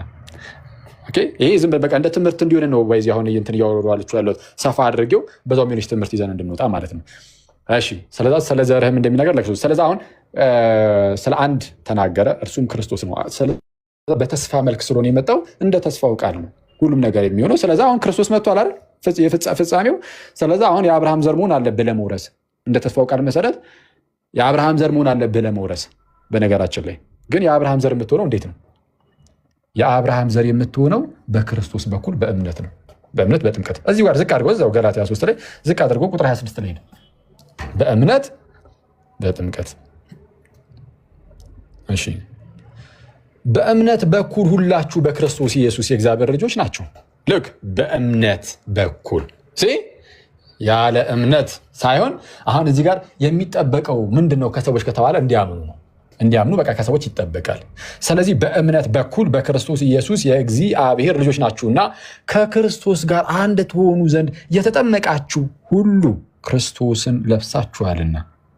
ከክርስቶስ ጋር ስንት ትሆኑ? አንድ ትሆኑ ዘንድ እሺ የተጠመቃችሁ ሁሉ ክርስቶስን ለብሳችኋልና። ስለ እምነት ነግሮናል፣ ስለ ጥምቀት ነግሮናል። ስለዚህ ስትጠመቅ ከማን ጋር አንድ ትሆናለህ? ከማን ጋር ነው አንድ የምትሆኑት? ስትጠመቁ ከማን ጋር ነው አንድ የምትሆኑት? ጋይዝ ከማን ጋር ነው አንድ የምትሆኑት? እኔ ኦዲየንስ ተኮር ነኝ ብያለሁ። እኔ እንደዚህ ሳወራ ኦዲየንስ ተኮር ነኝ። እንትን እኮ ነው አየሁ። ሰዎቹን ማሳተፍ አለብህ። እየተከታተሉ ነው አይደለም የሚለውን በዚህ ነው ማየት ያለብህ። የሚጽፉ ከሆነ ጥሩ እየተከታተሉ ነው ትላለህ እና ታስተምራለህ። እሺ ታስተምራለህ ሳይሆን ትማማራለህ ዝም ብለህ።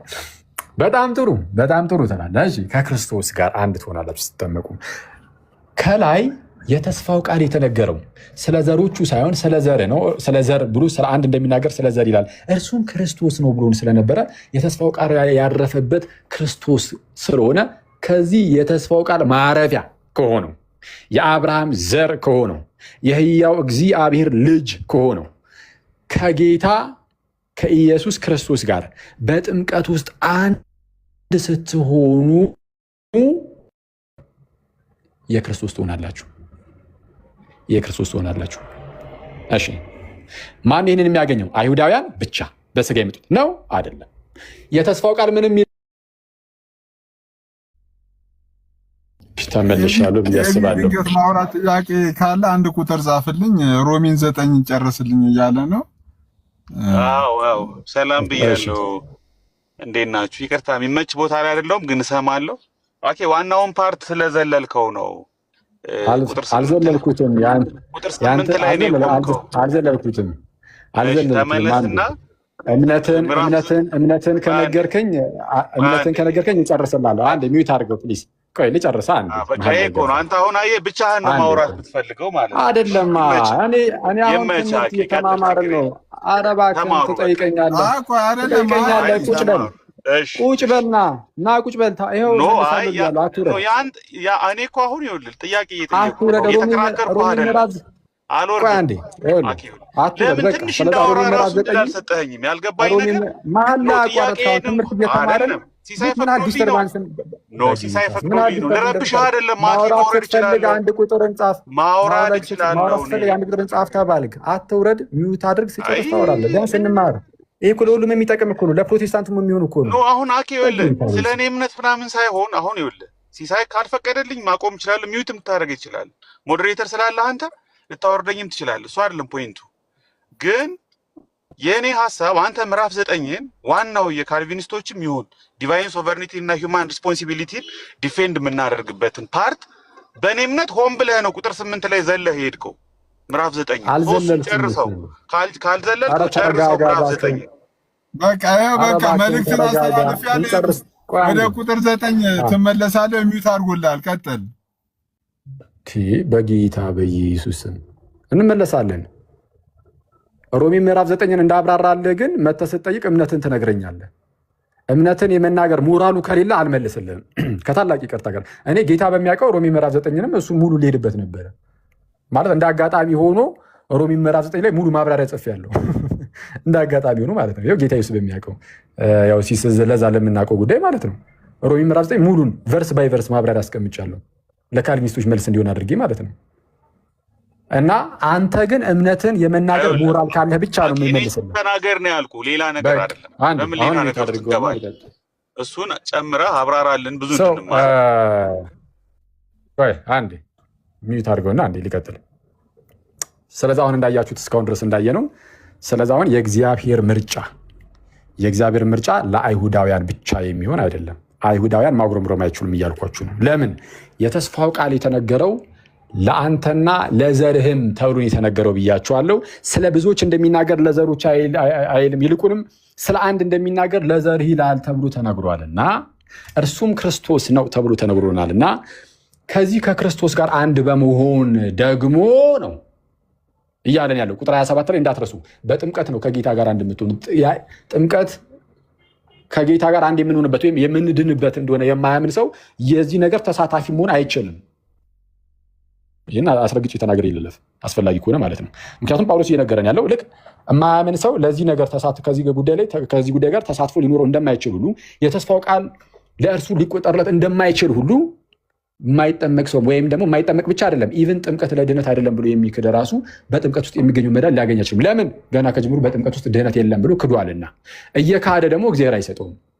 በእምነት ነው ሁሉም ነገር የሚሆነው፣ ያለ እምነትም እግዚአብሔርን ደስ ማሰኘት አይችልምና እንዲል ማለት ነው። ለማንኛውም ስለዛ ስትጠመቅ የተስፋው ቃል ማረፊያ ከሆነው ከዚህ ከመሲሁ ጋር አንድ ትሆናለህ ብሎናል። እሺ ማን ነው እንደዚህ አንድ እንዲሆን የተፈቀደለት? አይሁዳውያን ብቻ ናቸው? አይደሉም። የአይሁዳውያን ነገር እሱ ነበር። አሁን እያጉረመረሙ የነበሩት ምንድነው? አይ በቃ እኛ የአባቶቻችን ልጆች ነን፣ የተስፋው ቃል ለእኛ ነው የሚሰራው አይነት ነገር ነበር ብሎ ሲናገሩ የነበሩት ግን አይደለም። በስጋ ስለመጣችሁ አይደለም፣ በፍጹም ነው። አሁን የጳውሎስ ምጉቱ ሮሜ ምዕራፍ 9 ላይ እንዴ ይኸው እንደ ተስፋ ቃል ምንም የመጣውን ተመልከቱ እንጂ ለአብርሃም የተነገረው ይሄ ነው። ምን የምድር አሕዛብም ሁሉ በዘርህ ይባረካሉ። ስለዚህ የምድር አሕዛብም ሁሉ ከተባለ ከአይሁዳውያን ውጭ ያለውንም የሚመለከት ጉዳይ ነው። ስለዚህ ጳውሎስ ምን ይላል? ቁጥር 28 ላይ አይሁዳዊ ወይም የግሪክ ሰው የለም። አይሁዳዊ ወይም ምን የለም? የግሪክ ሰው ማለትም አሕዛብ ማለት ነው። ኖ አይሁዳዊ የግሪክ ሰው ብሎ ነገር የለም። ባሪያ ወይም ጨዋ ሰው የለም። ወንድም ሴትም የለም። ሁላችሁ በክርስቶስ ኢየሱስ አንድ ሰው ናችሁ። እነማ? የተጠመቃችሁ፣ ያመናችሁ የተጠመቃችሁ እናንተ በክርስቶስ ኢየሱስ አንድ ሰው ናችሁ። እናንተም የክርስቶስ ከሆናችሁ ይላል። ተመልከቱ፣ ያመነ የተጠመቀ ሰው የክርስቶስ ነው። አየህ፣ የክርስቶስ ለመሆኑ የምትጠመቀው የምታምነው። ጥምቀትን የሚክድ እንዳልኳችሁ ከዚህ ነገር ተሳታፊ አይደለም፣ ወድቋል። ከዚህ ከተስፋው ነገር ወድቋል ማለት ነው፣ ቢመስለው እንኳን። ለማንኛውም እናንተም የክርስቶስ ከሆናችሁ እንኪያስ የአብርሃም ዘር። አንተ የክርስቶስ ከሆንክ ተመልከት፣ ክርስቶስ የአብርሃም ዘር ተብሎ የለ። ስለዚህ አሁን ክርስቶስ ከመጣ በኋላ የተስፋው ቃል መደምደሚያ የሆነው ክርስቶስ ከመጣ በኋላ የአብርሃም ዘር ተብለ ለመቆጠር በስጋ የሆነ ነገር አይታይም። አየህ፣ በስጋ መሆኑ አሁን ይቀርለታል። የአብርሃም ዘር ምናምን የሚባል ነገር ምክንያቱም የተስፋው ቃል እስኪመጣ ድረስ ነው። ከዛ በኋላ እንደ የእግዚአብሔር የተመረጠ ሕዝብ ነው ብላ አሁን እዛ ወደ እስራኤል ምናምን አካባቢ ያሉ ሰዎችን ሄደው ይሄ እኮ የእግዚአብሔር የተመረጠ ሕዝብ ነው ይህም እኮ አይሁዳንም ብትል ይሳቅብሃል። እያየ ያለው እንደ ስጋ ብቻ ነው ማለት ነው ዘንድሮ። አይ አይደለም። በሐዲስ ኪዳን እውነተኛ እስራኤል ማለት ምን አይነት እስራኤል ነው? ከአብርሃም በክርስቶስ በኩል የሚገኝ ወይም ደግሞ በክርስቶስ በኩል የአብርሃም ዘር የሆነ በክርስቶስ በኩል የአብርሃም ዘር የሆነ እርሱ እውነተኛ እስራኤል ነው። ስለዛ ክርስቶስ የአብርሃም ዘር ነው። ስለ ዘሮቹ ብሎ ስለ ዘርህ ብሎ ስለ አንድ ብቻ ስለተናገረ ራሳቸው በስጋ እንኳን የአብርሃም ልጆች ነን ሲሉ የነበሩ የአብርሃም ዘር ነን ሲሉ የነበሩ አይሁዳውያን ራሳቸው እንኳን አሁን በሐዲስ ኪዳን የአብርሃም ዘር ለመባል ግዴታ ምን ማድረግ አለባቸው? ወደ ክርስቶስ ተጠግተው በክርስቶስ ማመን፣ በመጠመቅ ከጌታ ጋር አንድ መሆን አለባቸው። ሲሆኑ ያኔ የማን ይሆናሉ? የክርስቶስ ይሆናሉ። የክርስቶስ ከሆኑ ደግሞ በክርስቶስ በኩል የማን ዘር ይሆናሉ? የአብርሃም ዘር ይሆናሉ። የአብርሃም ዘር ከሆኑ ደግሞ እንደ ተስፋው ቃል ምን ይሆናሉ? ለአብርሃምና ለዘሩ የተነገረ ነገር አለ፣ ትወርሳላችሁ የሚል። ስለዚህ እንደ ተስፋውም ቃል ወራሾች ናቸው ይላል። ስለዚህ አይሁዳውያን አሕዛብን ለምን መረጥክ ብሎ ማለቃቀስ ይችላሉ? አይችሉም። እንዴ እግዚአብሔር እንደወደደ እንደፈቀደ ማንን ሲመርጥ አይተናል። ገና በእናታቸው ማህፀን ሳሉ፣ በርብቃ ማህፀን ሳሉ ኤሳውን ትቶ ማንን ሲመርጥ አይተናል? ያዕቆብን። ለምን? እንደ ተስፋው ቃል ይቀጥል ዘንድ። ስለዚህ ይሄ ነገር የተመረጠው ለምንድን ነው? ኤሳው ለዘላለም እንዲሞት አይደለ? በሲኦል እንዲቃጠል እንደ ካልቪኒስቶቹ አባባል አይደለም። ከዛ ያዕቆብ ደግሞ ለዘላለም በቃ በህይወት እንዲኖር፣ እንደዛ አይደለም። በኋላ ላይ ለሚመጣው ለመሲሁ እንደ ዝግጅት ሆኖ በቃ ለራሱ ለኤሳውም መዳን እንዲሆንለት ነው። ለቀሪው ዓለም ለአሕዛብ ሁሉ መዳን እንዲሆን እግዚአብሔር እንዲህ ያለ ነገርን ሲያደርግ እናያለን ነው። ስለዚህ እግዚአብሔር ለሁሉም ለአሕዛብም ለግሪክ ሰውም ወይም ደግሞ ለአሕዛብ ወይም ለግሪክ ሰውም ፕላስ ደግሞ ለአይሁዳውያንም የሆነውን ይህንን ታላቅ መዳኑን አሳየ። ስለዚህም በዮሐንስ ወንጌል ምዕራፍ 3 ቁጥር 16 ላይ እንደተነገረው እግዚአብሔር አንድያ ልጁን እስኪሰጥ ድረስ ዓለምን እንዲሁ ወዶታል ይላል። ግን ከዛ ቀደም ብሎ ምን ነበር የሚለው? በእርሱ የሚያምን ሁሉ የዘላለም ሕይወት እንዲኖረው እንጂ እንዳይጠፋ አይደል የሚለው? እሺ ዮሐንስ 3:16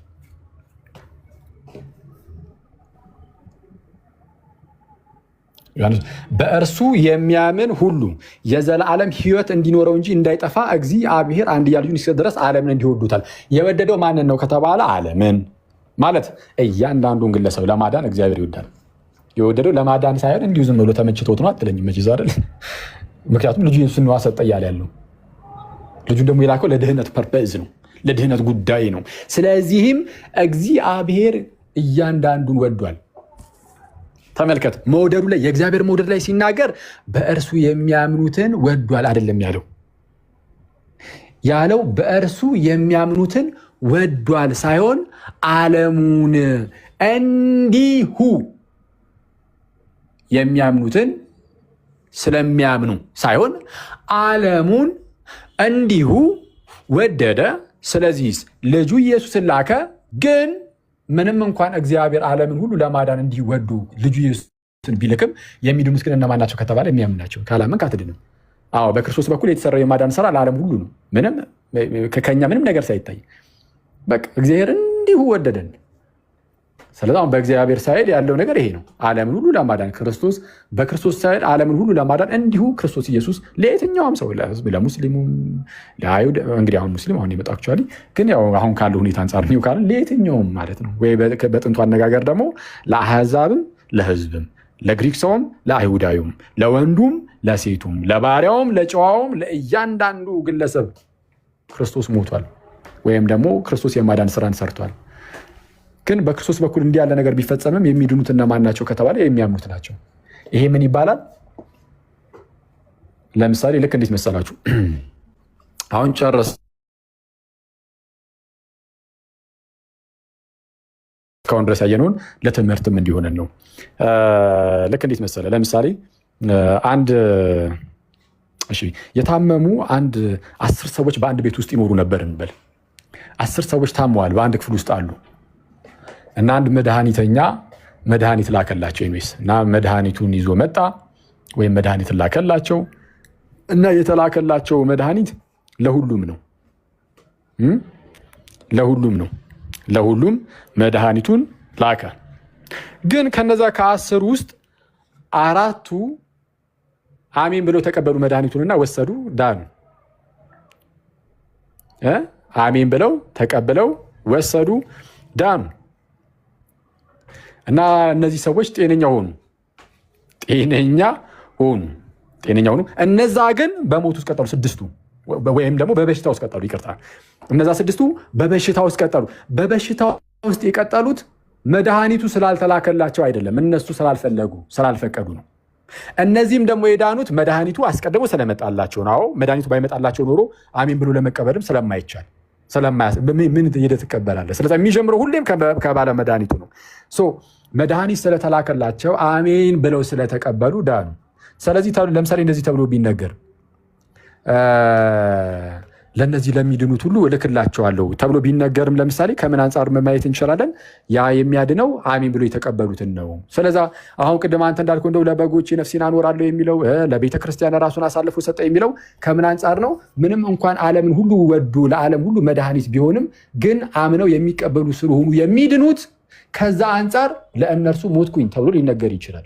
ልክ በውዳሴ ማርያም የእሁዱ ላይም እንደምንናገረው ምን እንደሚለው በእርሱ ላመኑና ንጹሐን ለሆኑት ወገኖች ሁሉ ብሎ እንደተናገረ ማለት ነው። በእርሱ ለሚያምኑት ሁሉ ተብሎ እንደተነገረ። ስለዚህ አሁን የክርስቶስ ሞቱ ለሁሉም ሰው ነው። ግን ይሄ የማዳን ነገሩ ግን አፕላይ የሚያደርገው በማን ላይ ነው ከተባለ በሚያምን ላይ ነው። በማን ላይ? አስቀድሞ በተወሰነበት ላይ አይደለም፣ በሚያምን ላይ አሜን ብሎ በሚቀበል ላይ። አላምንም ያለው ሰው ላይ ግን የክርስቶስ ማዳን አይኖርም። ማለት የክርስቶስ ማዳንን ሊቀበሉ አይችልም። ምንም እንኳን ክርስቶስ ለእርሱ ቢሞትም ግን የሚቀበለው ግን ያመነ ሰው ስለሆነ ለበጎቼ ነፍሴን አኖራለሁ ሲል ለሚያምኑ ሁሉም ደግሞ እያለ ነው። ለሚያምኑ ሁሉ ተብሎ ሲነገር ግን ከምን አንጻር ይሄኛው የሚነገረው? ከአፕሊኬሽኑ አንጻር ማለትም ክርስቶስ ሞቷል። አዎ ያ ክርስቶስ የሞተው ሞት ደግሞ ወይም መድኃኒትነቱ ደግሞ የሚሰራው ለሚያምኑ ነውና ከዛ አንጻር ማለት ነው። ሌሎች ውስጥ ከተባለ አናምንም በማለታቸው ሞተው ቀርተዋል። አለቀ። ስለዛ ባለማመን ምክንያት ትሰበራለህ፣ ከእምነት የተነሳ ትቆማለህ። ልክ ይቅርታ አንዴ ሮሚ ምዕራፍ 11 ላይ ይችን ፓርት ቅድም ሳናያት ወደ ሌላ እንትን አለና እስቲ እና አንዴ ቆይ ሮሚ ምዕራፍ 11 ቢኒ እሷን አንስተን እንጨርስ። ሮሚ 11 ድንገት የቢንም ጥያቄ አድሬስ ለማድረግ ኦልሬዲ አሁን ከጨረሰ ችግር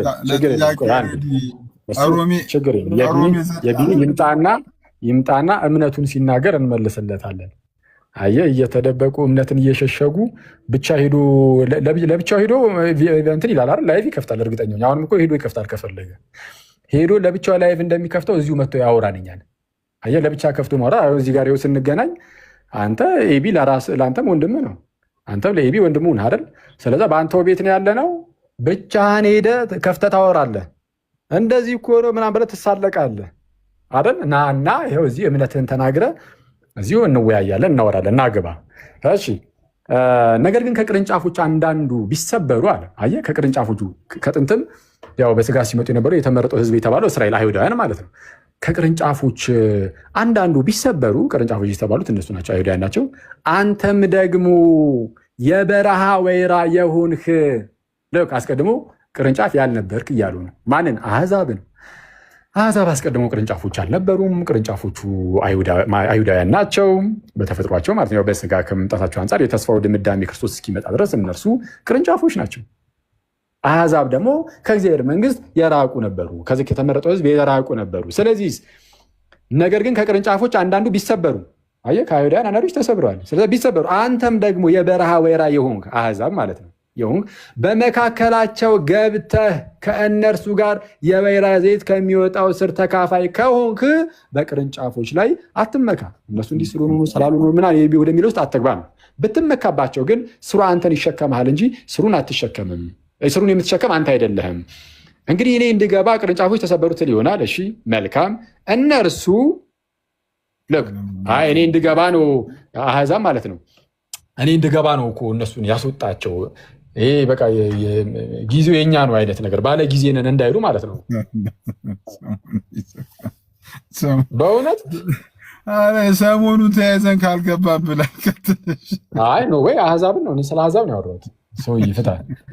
አሕዛብ ባለ ጊዜ የኛ ነን። ጥንት ላይ ይኸው እንደው የተመረጠ ሕዝብ ተብሎ እስካሁን ቆይተዋል። ልክ አሁን ላይ እስራኤላዊ እኛ ብቻ ነን አሕዛብን ዞር አድርጉ እንደሚሉት ሁሉ አሕዛብም ደግሞ አሁን ደግሞ እናንተንም ጠርቷችኋል እግዚአብሔር ሲባል ማለት ነው። አሁን በቃ ይሄ አሁን ባለ ጊዜ ነው፣ የኛ ጊዜ ነው። ስለዚ አይሁዳውያንን ገለል አድርጉልን። እኔ እንድገባ አይሁዳውያን ተሰበሩ እንደዛ ማለት የለብን። እኔ እንድገባ ቅርንጫፎች ተሰበሩ ትል ይሆናል። መልካም። እነርሱ ከአለማመን የተነሳ ተሰበሩ። ከምን የተነሳ ነው የተሰበሩት? እነሱ በምክንያት ነው የተሰበሩት ጋይስ።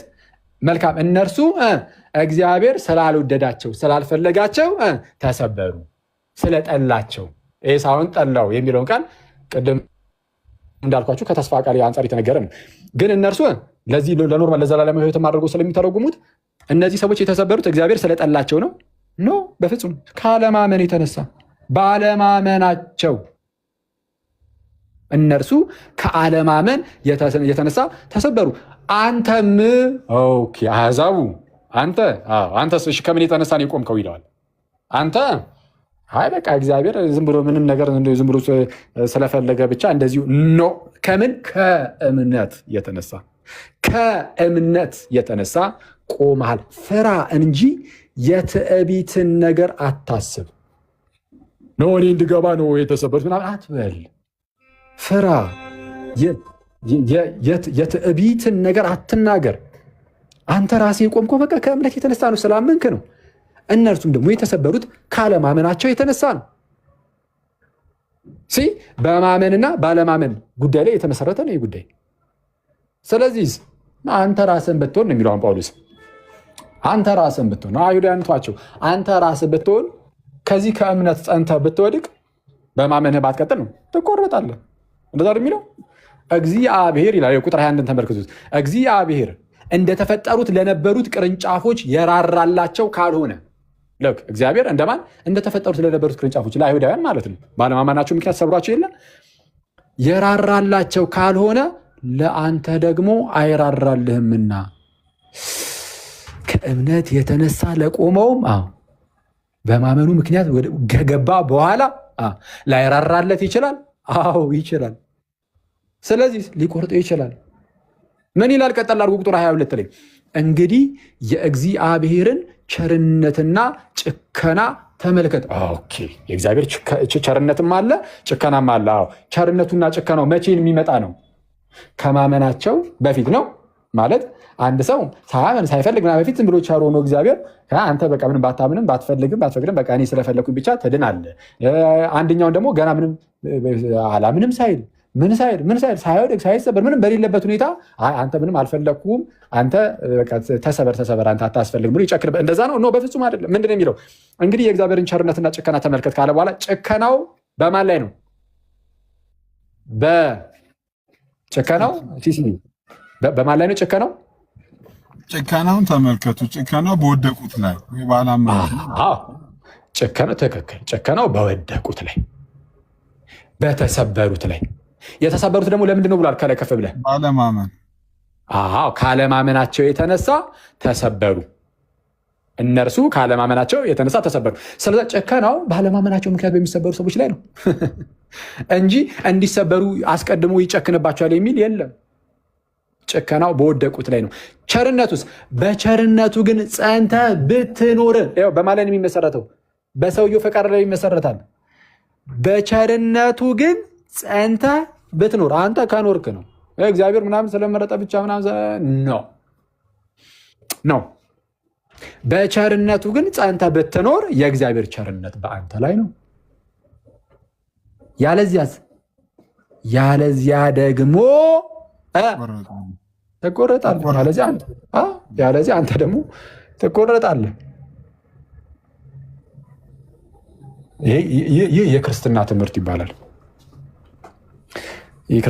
እሺ አሁን ይህን ልንገራችሁ። ኦኬ እሺ፣ አሕዛብ አሁን ተቆረጡ፣ ተሰብረው አሁን ወድቀዋል አይደለ? ተሰብረው ከወደቁ በኋላ መመለስ ቢፈልጉ እግዚአብሔር ይምራቸዋል። አሁን ይሄኛው አሕዛብን እንግዲህ ከእምነት የተነሳ ቆመ። አሁን ከእምነት የተነሳ ገብቷል ተብሏል። ከገባ በኋላ ግን አሁንም እንደው የተወሰነ አጉረመርማለሁ ብትል ትባረራለህ፣ ትቆረጣለህ ተብሏል አይደለ? እንዴ ወደ እምነት የመጣ ሰው ዳግም የሚባረር ከሆነ እሺ፣ ባለማመኑ የተሰበረው አይሁዳይስ እንደው በቃ እኔ ይመለሳሉ ብሎ ቢመለስ እግዚአብሔር ይመልሰዋል ወይስ በቃ አንድ ሲጀመርም የተሰበረው አንድ ጊዜ ስለጠላው ነው፣ አንድ ጊዜ ወስኖበት ነው፣ ስለዚህ ምንም ማድረግ አይችልም፣ መመለስም አይችልም፣ በዛው በቃ የዘላለም ሞቱን ይጠብቅ እንላለን? ወይስ ማለት እንደ ፕሮቴስታንት እንደዛ እንላለን፣ እንደ ካልቪኒስቶቹ እንደዛ እንላለን? ወይስ ከተመለሱ ደግሞ እግዚአብሔር ይመልሳቸዋል እንላለን? ጳውሎስ ይመልሳ ቁጥር 23 ላይ እነዚያም ደግሞ አይሁዳውያን ማለት ነው ባለማመናቸው ጸንተው ባይኖሩ። ልክ በምን ጸንተው ባይኖሩ? ባለማመን ውስጥ ሆነው ባለማመናቸው ምክንያት ወይም ካለማመናቸው የተነሳ ተሰብረዋል። ግን በዛ ባለማመናቸው ጸንተው ባይኖሩ ግን በዛፉ ውስጥ ይገባሉ። እግዚአብሔር መልሶ ሊያገባቸው ይችላልና እግዚአብሔር ሊያገባቸው ይችላልና ይችላል። አንተ በፍጥረቱ የበረሃ እሺ፣ አንተ በፍጥረቱ የበረሃ ከነበረ ወይራ ተቆርጠ እንደ ፍጥረትህ ሳትሆን ልክ አንተ አስቀድመ አንተ አሕዛብ አንተ እኮ አስቀድመ እንደዚህ አልነበርክም ማለት በዚህ ውስጥ አልነበርክም ከተፈጥሮ። አሁን ነው እንደዚህ የገባኸው። ልክ ተመልከቱ ጋይስ፣ አሁን እንደዚህ ገባህ። እሺ እንደ ፍጥረት እንትን አድርገው ትንሽ ካሜራውን። እሺ አንተ በፍጥረቱ የበረሃ ከነበረ ወይራ ተቆርጠህ እንደ ፍጥረት ሳትሆን በመልካም ወይራ ከገባ አንተ ራስህ አሕዛብ እኮ አስቀድመህ በፍጥረት እንደዚህ አልነበርም፣ ግን አንተ ራስህ የገባው ከእምነት የተነሳ እንደሆነ ከላይ ነግሮናል። ይልቁንስ እነዚያ በፍጥረታቸው ያሉት ቅርንጫፎች በራሳቸው ወይራ እንዴት አይገቡም? አሁን ምን መሰላችሁ ጋይስ፣ ጳውሎስ እየተናገረ ያለው በጎን ለአይሁዳውያን ይነግራቸዋል። ምን እያለ አሕዛብን አትምረጥ እግዚአብሔር የምትሉ አንተ ማን ነህ? ሲጀምር ማን ከሳሽ አደረገ? እግዚአብሔር ከወደደ ከፈቀደ አንተ ማን ከሳሽ አደረገ? እግዚአብሔርን ሲጀምር እግዚአብሔር የወደደውን ያደርጋል። ስለዚ እግዚአብሔር ነፃነት አለው። ለምሳሌ የሸክላ ሰሪውን ነፃነት እንመልከት፣ የእግዚአብሔርን ነፃነቱን። ለምሳሌ ዓለም ሁሉ ዝም ብሎ እንደዚሁ ማዳን በቃ ሁላችሁም ድናችኋል የማለት ነፃነት የለውም አለው። በነፃነት ደረጃ ካየ ነው የስ አለው። ዓለምን ሁሉ ደግሞ ሳያድን የመተው በዛው በሞት ውስጥ የማስቀረት ነፃነት የለውም እግዚአብሔር አለው። ይህ ነፃነቱ ነው። ግን እግዚአብሔር ይህ ነፃነት አለው። ግን ከርኅራኄው ከቸርነቱ የተነሳ በእርሱ የሚያምኑ ሁሉ ያው ነፃ ፍቃድ ስላለን በእርሱ የሚያምኑ ሁሉ ይድኑ ዘንድ ግን ይህንን ነገር ሰጠን። ነፃነቱ አለ፣ ያደረገው ነገር ደግሞ አለ። ስለዚህ ምንድነው? አይሁዳውያንንም አሕዛብንም መርጧል። እመኑ፣ በቃ ግቡ ነው፣ አለቀ። እመኑ፣ ግቡ። ስለዚህ መጽሐፍ እንደሚናገረው በእርሱ የሚያምን አያፍርም ተብሎ እንደተጻፈ በአይሁዳዊና በግሪክ ሰው መካከል ልዩነት ሳይኖር ልክ እዚህ አሁን ከዚህ ደግሞ አንድ ምዕራፍ ደግሞ ጠጋ ብለህ ሮሜ ምዕራፍ 10 ላይ ካየ እሱ ነው የሚናገረው። ሮሜ ምዕራፍ 10 ላይ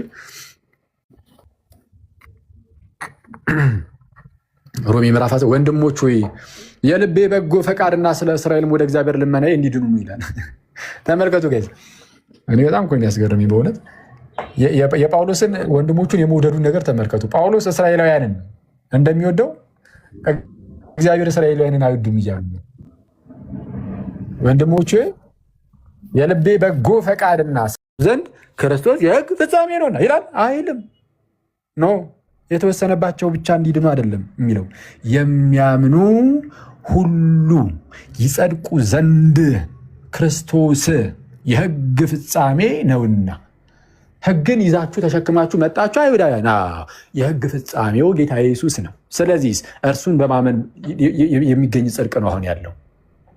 ስለዛ ብትፈልጉ እመኑ፣ አናምንም ብትሉ ግን የእግዚአብሔር ቁጣ በእናንተ ላይ ነው። በቃ አለቀ።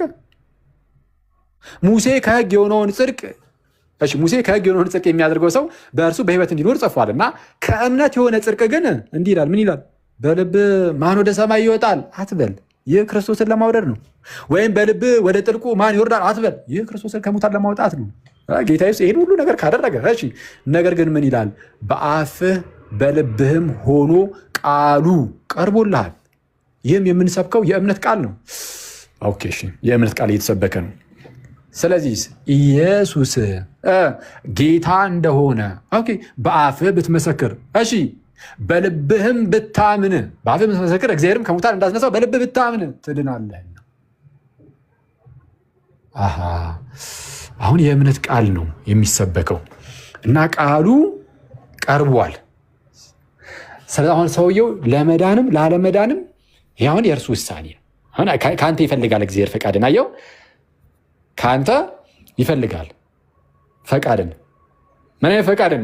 ያማመን ወይም ያለማመን። ስለዚህ ሰው በልቡ አምኖ ይጸድቃልና በአፉ መስክሮ ይድናልና መጽሐፍም በእርሱ የሚያምን ሁሉ አያፍርም ይላልና። ይህ ለማን ተሰጠ? እምነት። ሕግ ለአይሁዳውያን ተሰጥቶ ነበረ። አሁን ግን እምነት የሚሰጠው ለማን ነው? ወይም ደግሞ በእምነት በኩል ወደ እግዚአብሔር እንዲቀርቡ ይህ ነገር የተመቻቸው ለማን ነው ከተባለ ለሁሉም፣ ለአይሁዳውያንም ለግሪክ ሰውም ጭምር ነው። ስለዚህ በአይሁዳዊና በግሪክ ሰው መካከል ልዩነት የለምና አንዱ ጌታ የሁሉ ጌታ ነውና ለሚጠሩትም ሁሉ ባለጠጋ ነውና። እርሱ አስቀድሞ ለወሰነባቸው ሁሉ ባለጠጋ ነው አይልም፣ ለሚጠሩት ሁሉ ባለጠጋ ነውና የጌታን ስም የሚጠራ ሁሉ ይድናልና ብሎ ይናገራል። ስለዚህ የእግዚአብሔር ነገር ልክ እንደዚህ ነው። ሰዎችን ሁሉ ለማዳን ፈቀደ። ስለዚህም ልጁ ኢየሱስን ላከ። እርሱም የኃጢአታችን ማስተሰሪያ ነው። የኃጢአታችን ብቻ ደግሞ አይደለም፣ ለዓለም ሁሉ ኃጢአት ማስተሰሪያ ነው እንጂ አለ አይደል? አንደኛ ዮሐንስ መልእክት ምዕራፍ 2 ቁጥር 2 ላይ አንደኛ ዮሐንስ መልእክት ቆይ መጀመሪያ ይቅርታ፣ አንደኛ ጢሞቴዎስ ላይ ወጣ ምዕራፍ 2 ቁጥር 3 ከቁጥር 1 ጀምሮ እሺ፣ ከቁጥር 1 ጀምሮ እንግዲህ እግዚአብሔርን በመምሰልና በጭምትነት ሁሉ ጸጥና ዝግ ብለን እንድንኖር ይልና፣ አሁን ተመልከቱ በጋይስ በደንብ አድርጋችሁ ስሙ። እሺ፣ ልመናና ጸሎት፣ ምልጃም ምስጋናም ስለ ሰዎች ሁሉ ስለማን? ልመና፣ ጸሎት፣ ምልጃ፣ ምስጋና ስለማን? ስለተመረጡት ስለተወሰነባቸው ሰዎች አይደለም፣ ስለ ሰዎች ሁሉ፣ ስለ ሰዎች ሁሉ፣ ስለ ነገስታትና ስለ መኳንንትም ሁሉ እንዲደረጉ ከሁሉ በፊት እመክራለሁ። ለምንድን ነው የምትመክረው ጳውሎስ? ስለ ሰዎች ሁሉ ጸሎት፣ ልመና፣ ምልጃ እንዲደረግ ለምንድን ነው የምትመክረው? ምን ያስፈልጋል? ስለ ሰዎች ሁሉ ጸሎት፣ ልመና፣ ምልጃ ምናምን ማቅረቡ ራሱ ምን ይሰራል? ቁጥር 3 ላይ ይመልሰዋል ጳውሎስ ምን ብሎ? ሰዎች ሁሉ ይላል። ከላይ ስለ ሰዎች ሁሉ ነበር ያለው። ቁጥር 3 ላይ ምን አለ? ሰዎች ሁሉ ሊድኑና እውነቱን ወደ ማወቅ ሊደርሱ በሚወድ በእግዚአብሔር በመድኃኒታችን ፊት መልካምና ደስ የሚያሰኝ ይህ ነው። ቆይ አንዴ በደንብ ሰማችሁ ጋይዝ? ስለ ሰዎች ሁሉ ጸሎት፣ ልመና፣ ምልጃ እንዲቀርብ ከሁሉ አስቀድሜ እመክራለሁ አለ ጳውሎስ። ኦኬ፣ ጸሎት፣ ልመና፣ ምልጃ የሚቀርበው ስለማን ነው? ስለ ክርስቲያኖች ምናምን ብቻ ሳይሆን ስለ ሰዎች ሁሉ፣ ስለ ነገሥታት፣ ስለ መኳንንት ሁሉ፣ ስለ ሰዎች ሁሉ። ለምንድን ነው የሚቀርበው ከተባለ እግዚአብሔር ሰዎች ሁሉ እንዲድኑ ስለሚፈልግ ነው አለ። አሃ፣ ለምሳሌ አንተ ስለ ሰዎች ሁሉ ጸልያለሁ ካልክ፣ ለምሳሌ ጳውሎስ ስለ ሰዎች ሁሉ ይጸልያል። ለምሳሌ ስለ አይሁዳውያን ይጸልያል። ወደ እግዚአብሔር ልመናዬ ስለ አይሁዳውያን እንዲድኑ ነው፣ ወንዶ የስጋ ወንድሞቼ እንዲድኑልኝ ወደ እግዚአብሔር ልመናዬ ነው ይላል አይደለም? ጥሩ ነው። ለምን ተብሏል? ጳውሎስ ራሱ ይኸው ለምኑ እመክራለሁ ያለው ጳውሎስ ፕራክቲካሊ ደግሞ አንደኛ ቆሮንቶስ ሮሜ ምዕራፍ 10 ላይ ወደ እግዚአብሔር ልመናዬ እስራኤል እንዲድን ነው ይላል። አየህ፣ መጸለይ አለብህ። በቃ ለምን? እግዚአብሔር ይሄ ነገር እግዚአብሔርን ያስደስተዋል። አሁን ጳውሎስ ለእስራኤላውያን ሲማልድ ሲያየው፣ ሲጸልይ፣ ሲለምን ሲያየው ጳውሎስን ይህ እግዚአብሔርን ደስ ያሰኘዋል። ለምን? እግዚአብሔር እነሱም እንዲድኑ ይወዳልና። ምንድን ነው ያለው እዚህ ጋር? ስለ ሰዎች ሁሉ ጸሎት፣ ልመና፣ መልጃ አቅርቡ። ስለማን? ስለ ሰዎች ሁሉ አለና ለምን የሚለውን ሲያብራራ ሰዎች ሁሉ ብሎ ይጀምራል። ቁጥር 3 ላይ ሰዎች ሁሉ ሊድኑና እውነቱን ወደ ማወቅ ሊደርሱ በሚወድ በእግዚአብሔር በመድኃኒታችን ፊት መልካምና ደስ የሚያሰኝ ይሄዳል። በፕሮቴስታንቶቹ ትምህርት ግን አይ እግዚአብሔር ለማዳን የወደደው ጥቂቶችን ነው፣ ወይም ክርስቶስን የሚላከው ለጥቂቶች ነው። አይደለም። እግዚአብሔር ሰዎችን ሁሉ ለማዳን ወዷል። አንዳንድ ሰዎች ባይድኑ ነፃ ፈቃዳቸውን ተጠቅመው ባያምኑ ነው። እዛው ጋር መልሰው። እሺ ራሱንም ለሁሉ ቤዛ ሰጠ። ከላይ ምን ብሎ ነበረ? ስለ ሰዎች ሁሉ ጸሎት፣ ልመና፣ ምልጃ አቅርቡ። ለምን? ሰዎች ሁሉ ይድኑና እውነቱ ወደ ማወቅ ይደርሱ ዘንድ በሚወድ በመድኃኒታችን በእግዚአብሔር ፊት ደስ የሚያሰኝ ይህ ነውና። ከዛዝ በእግዚአብሔርና በሰው መካከል ያለው አንድ መካከለኛ አለ፣ እርሱም ሰው የሆነው ክርስቶስ ኢየሱስ ነው። እርሱም ለሁሉ ቤዛ ራሱን ሰጠ። ኧረ በስመ አብ! ኧረ መጽሐፍ ቅዱስ ክሪስታል ክሊር ነው። እግዚአብሔር እያንዳንዱን ግለሰብ ለማዳን እንደወደደ ኧረ በጣም ግልጽ ነው። ጌታ ኢየሱስም እርሱ ሰዎችን ሁሉ ለማዳን ስለ እያንዳንዳችን በመስቀል ላይ ራሱን መስዋዕት አድርጎ ማቅረቡ ኧረ በጣም ግልጽ ነው።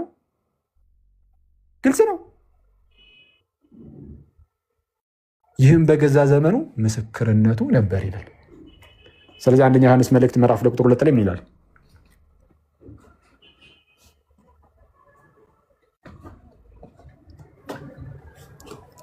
ቁጥር 2 ላይ እርሱም የኃጢአታችን ማስተሰሪያ ነው ይላል። አሃ ጌታችን ኢየሱስ የኃጢአታችን ማስተሰሪያ ነው። አዎ ኦኬ። ለእኛ ለምናምን ብቻ ማለት ለክርስቲያኖች ብቻ ነው ነው አይደለም። ታዲያ ለማን ነው? ለኃጢአታችንን ብቻ አይደለም፣ ነገር ግን ለተወሰኑት ሁሉ ለተወሰኑት ሁሉ ይላል እዚህ ጋር አይገርምም? ለተወሰኑት ሁሉ ኃጢአት እንጃ ነው እንጂ ምንድን ነው? ለተወሰኑት ከሆነ እንጃ ብሎ ነው የሚጨርሰው። በእውነት ለተወሰኑት ሁሉ ኃጢአት እንጃ። በእውነት ለተወሰኑት ከሆነ እንጃ ብሎ ነው የሚጨርሰው። እንጃ። እሺ፣ ለዓለሙ ሁሉ ኃጢአት እንጂ ለእኛ ለኃጢአታችን ብቻ ነው አይደለም። ለኃጢአታችን ብቻ እኮ አይደለም። ይልቁንም ነገር ግን ለዓለሙ ሁሉ ኃጢአት እኮ ነው ራሱን የኃጢአት ማስተሰሪያ አድርጎ ያቀረበው ጌታ ኢየሱስ ነው። ስለዚህ ክርስቶስ ለዓለም ሁሉ ከሞተ እያንዳንዱ ሰው ደግሞ ሲድን አላየ ነው። አሁን ጥያቄያቸው እዚህ ጋር ነው የሚመጣው። ለዓለም ሁሉ ሞቷል። ታዲያ እያንዳንዱ ግለሰብ ለምን የእግዚአብሔር ልጅ አልሆነም? በክርስቶስ በኩል የኃጢአት ስርየትን ለምን አላገኘም? ኃጢአቱ ተደምሶለት ንጹህ ለምን አልሆነ? እያንዳንዱ ግለሰብ ዝም ብሎ እንደዚሁ ይሉ እንደዚሁ መሆን አይችልም። በእግዚአብሔር ሳይድ ይሄ ነገር ተፈጽሟል። አሁን በእኛ ሳይድ ደግሞ የሚጠበቅ ነገር አለ። በእግዚአብሔር ሳይድ አንኮንዲሽናል ነው። አንኮንዲሽናል የሆነ ፍቅርን ያየ ነው። አንኮንዲሽናል የሆነ ምክንያት አልባ የሆነ ፍቅሩን አሳይቶ ለዓለም ሁሉ እንዲህ ያለ መድኃኒትን እግዚአብሔር ሰጠ ለዓለም። በእኛ ሳይድ ግን ኮንዲሽናል ነው። ከምን አንጻር መፈለግ አለብን? እኛም ስንጠራ አሜን አቤት አቤት ብለን መቀበል አለብን። ለተቀበሉት ግን እንዳለው አራው ጌታ ኢየሱስ እቀበላለሁ ስትል ያኔ ጸጋ ስለምንሆን በዛ እንድናለን። ያመነ የተጠመቀም ይድናል ያለው ጌታ ኢየሱስ ስለዛ ነው። ስለዚህ ከዚህ አንጻር እንመለከተው ይገባል። ይህንን ያዝ አድርጉና የሚያምኑ ናቸው የሚድኑት። የክርስቶስ የማዳን ስራ ለማን? ለዓለም ሁሉ። የሚድኑት ግን እነማን ናቸው? የሚያምኑት። የሚድኑት የሚያምኑት የሆኑት ክርስቶስ ሌሎቹን ሳያድን ቀርቶ ሳይሆን ወይም የክርስቶስ የማዳን ስራ ለሌሎቹ ሳይሆን ቀርቶ ሳይሆን እምቢ ስላሉ ነው። ስለዚህ ስለ ጌታ ኢየሱስ ሲነገር ምን ተብሎ ይነገራል? ስለ ክርስቶስ ሞት ለቤተክርስቲያን ሞተላት ተብሎ ሊነገር ይችላል። ለማን ሞተላት? ለቤተክርስቲያን። ኤፌሶን ምዕራፍ 5 አውጣው።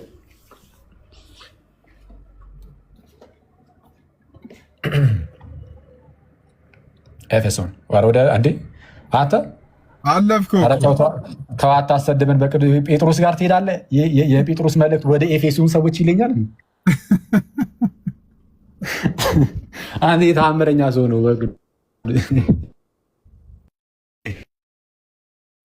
ምዕራፍ 5 ላይ አውጣ እስኪ ቁጥር 25 ጀምረ። የጴጥሮስ መልእክት ወደ ኤፌሶን ሰዎች የትም የለም።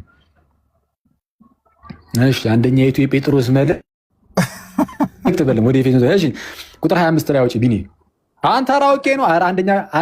አንደኛይቱ የጴጥሮስ መልእክት ወደ ኤፌሶን ሰዎች ይላሉ። ሊገልጥ አልሄደም። ዛሬ ምን ነግቶታል?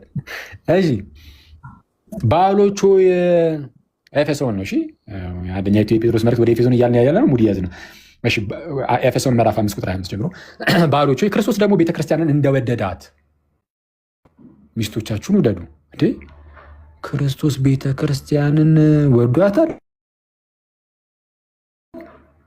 አዎ ወዷታል። ምን ድረስ? በውሃ መታጠብና ከቃሉ ጋር አንጽቶ እንዲቀድሳት። በውሃ መታጠብ አለ። አየህ ጥምቀት።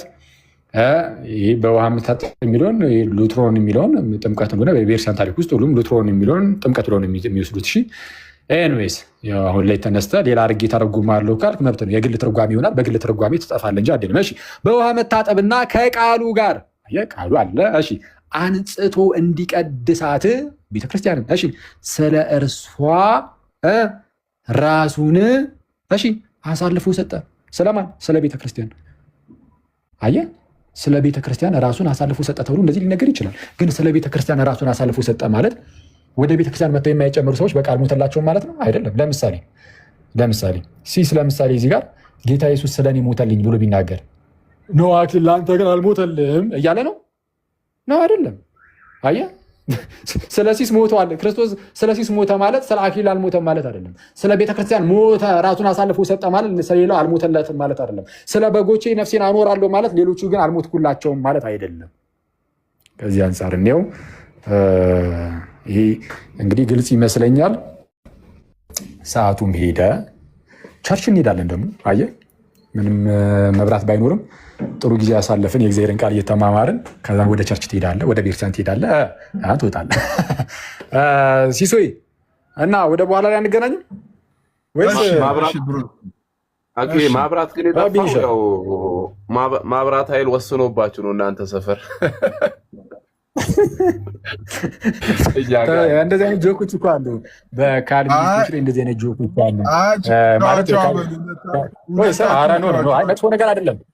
ኖ ሲስ ኧረ በእውነት መጥፎ ነገር ላወራ አይደለም። ኧረ እኔ ሲጀመር ይህን ርዕስ ራሱ አጋጣሚ ስለተነሳ ሄድንበት እንጂ እኔ ሲጀመር እዚህ ርዕስ ውስጥ መግባት የለብንም። አሁን የራሳቸው ርዕስ አላቸው፣ እሱን ያወሩ፣ ምንም አይሰራም። ይሄ ለጊዜ እውነቱን ለመናገር ሉተራኖቹም ካልቪኒስቶቹም ፔንቴዎቹም ሁሉም የራሳቸውን ርዕስ ያወሩ፣ እዚህ ውስጥ የመግባት ፍላጎቱም የለንም። ባይሆን ግን ዝም ብሎ እንደዚሁ እንደቀልድ ግን የሚነሳ አለ፣ እንደዚህ የራሳቸው ካልቪኒስቶቹ ምናምንም ሙድ የሚይዙበት ማለት ነው። ካልቪኒስቶች አሁን ይሄ በመብላት ትበላለህ አትበላም፣ መብራት ጠፋ አልጠፋ ወይ አሁን እንዳልሆነ ነው ወይ እንደዚህ ነገሮች ላይ እነሱ ላይ ቅድመ ውሳኔ ብዙም ሲያነሱ አላይም። ብዙዎቹ አትሊስት እንግዲህ ያው በመንፈሳዊ ነገር ለመዳን በሆነ ጉዳይ ላይ ምናምን ነው። ግን ያው እንደዚሁ ግን ነጭው ያህል ይባላል። ለምሳሌ ዛሬ ማንም ካልቪኒስት ያልገባው እግዚአብሔር አስቀድሞ ስለወሰነባቸው ነው በሚለው ማለት ነው።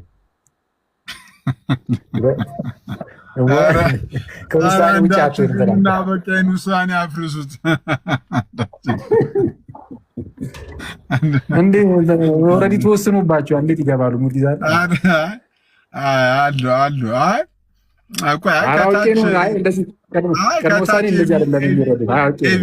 ሮሜ ላይ ድንገት ያልነካ የሚጠይቅ ጥያቄ ካለ እንፍቀድለትና ሮሜ ላይ እሱ እምነቱን ከተናገረ ይቻላል። ምቹ ቦታ ካለ እምነቱን ከተናገረ አስገባው በጌታ። ምክንያቱም ብቻውን ከፍቶ ያስተምራሉ የሌለ በቃ ይኸው ከኛ ፊት ያስተምር፣ እምነቱን ይናገረ ከኛ ፊት። ኤቢ ፈቃደኛ ከሆነ አስገባው ፕሊዝ።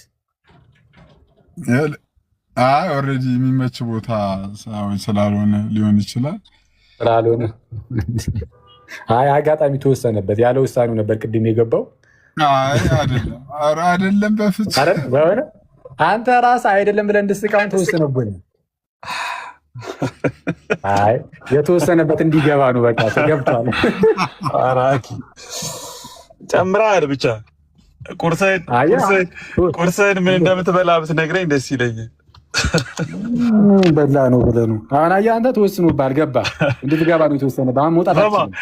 ሮሜን ከኋላ ጀመርከው ምንድን ነው? ከ11 ሮሜ ምዕራፍ 9 ጀመርን እስከ 11 የተወሰነ ራፍ ሊሄድንበት። በነገራችን ላይ እንደዛ ነው የሚኬደው። ሮሜ ምዕራፍ 9 ከ11 ተመሳሳይ ሀሳብ። አንተም እንደምታውቀው ካልቪኒስቶች አሁን ከሚያነሷቸው ሲሪየስሊ እኔንም በጣም ቻሌንጅ ከሚያደርጉኝ ክፍሎች ውስጥ አንተ ለምን ስኬፕ እንዳረከው አላውቅም እንጂ 9 ከ9 ጀምሮ ነው ቢኒ ወጣ አይደለ? ቢከፍትልን ደስ ይለኝ ነበር። እኔ የሚመች ቦታ ላይ የአንተ እምነት ምንድን ነው? አይ አሁን ዲፍሌክት እያደረግክ ነው። እኔ ካልቪኒስት አይደለሁም። ስለዚህ አታምንም? ይሄ የኔን ማብራሪያ የኔን አቋም ሳይሆን አንተ መልስ እየሰጠህ ንገረና፣ እምነትህን ንገረን። እኔ የሚከብድህን ነገር ያው ከብዱኛል። የሚከብድህን ቻሌንጅ የሚያደርግህን እኔ አብራራልሃለሁ። ፕሊዝ በቃ አብራራልህ። ከዘጠኝ ጀምሮ ያለው ቢኒ አንዴ ግባ። ግን ካልቪኒስት አይደለሁም ብሏል። ቢኒ አልገባው። እሺ ቢኒ ልኬልሃለሁ። ስለዛ እግዚአብሔር አስቀድሞ መረጠ እና ነፃ ፈቃድ የለንም ምናምን የሚለውን ትቃወማለህ ማለት ነው። የኔ አቋም አይደለም አሁን ኢምፖርታንቱ። የኔ ማብራሪያ እንዳንተ ሰፊ፣ ምክንያቱም ኮምፕሊኬትድ ነገር ነው። እንዳንተ የሆኑ ጥቅሶችን መራርጬ መርገጥ ቀላል ነው። ከባድ ጥቅሶችን ገብተዋል። እነሱ ቻሌንጅ የሚያደርጉትን ክፍሎች ነው መልስ መስጠት ያለብን። ከባዱን ነገር ነው መልስ መስጠት ያለብን። ቀላል ከሆነ እንደዚህ አሁን የኔ ነገር ቀላል ከሆነ አሁን አልመልስልህም ልልህ ነው። በተቻለ አቅም ጸባይን አሳምረህ የሚከብድን ነገር ብነግርህ ይሻላል። ከባድ ነው አንተ ነገር ሞክር እስኪ። እነሱ እንግዲህ በጣም አሉ 11ም ላይ እኔ እኮ ባይብል አሁን ጥሩ ቦታ ላይ አይደለሁም። ቢኒም ብታስገባው ደስ ይለኝ ነበር። እሺ ሌላ ሰው ከታች ያለ መጽሐፍ ቅዱስ ከፍቶ ሊያሳይ የሚችል ሰው ካለ አንድ ቁጥር ይላክልን እስኪ እናስገባ። እኔ ላንብብላችሁ ከፈለጋችሁ መጽሐፍ ቅዱስን። ግን ቆይ ይምጣ ሰው ቢኖር እና በዚሁ ጋር እንትን ቢል ጥሩ ነው። እስቲ መጽሐፍ ቅዱስ ሊያሳየን የሚችል ሰው ካለ ከፈለክ አኪ አልያዝህ፣ ችግር የለውም። ከዚህ በኋላ 30-40 ደቂቃ ይወስድብሃል ብዬ አስባለሁ። አይ ባጭሩ እንደዛ ከሆነ 30-40 ደቂቃ ኦልሬዲ ዋናውን ሀሳብ እኮ አስረድቻለሁ። 30-40 ደቂቃ የሚፈጅ ከሆነ አትሊስት ባጭሩ አትሊስት ያው አሁን እውነት ለመናገር በእኔ ባጭሩ ሊሄድበትና እሺ በእኔ እንትን መረዳት ካልቪኒስቶችን የሚመለከት ነገር እነሱ የሚያነሷቸውን ጥቅሶች አንዱንም አኪ ጊዜውን ያጠፋው በትምህርት ነው። ቆንጆ ነው። እግዚአብሔር ቃል ሲነበብ ጥሩ ነው። እነሱ የሚያነሷቸውን ቻሌንጆች ምንም አልዳሰስካቸውም። ባጭሩ የምትመልሰው ነገር አይደለም ብዬ ነው። ኮምፕሊኬትድ ነው የእነሱ አርጊውመንት። 9ን ቢያንስ አንዱን ክፍል ይሄንን አንሳቸው አንተ አንሳቸው። ይሄው 9ን አሁን ይቀጥል ወዳጅ። የኤሳውንና የያዕቆብን እኮ የምታነሱት እናንተ አይደላችሁም፣ እነሱ ናቸው። እሺ ኤቢ 9 ስንት ወይስ ታነሳዋለህ አንተ?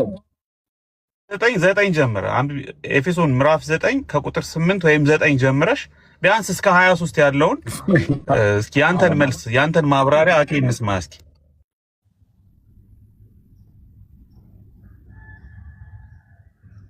ይቻላል። ሮሚ ተሰሎንቄ አይደለም።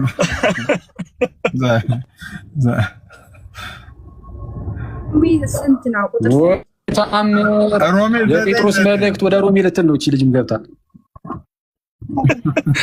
ምዕራፍ 9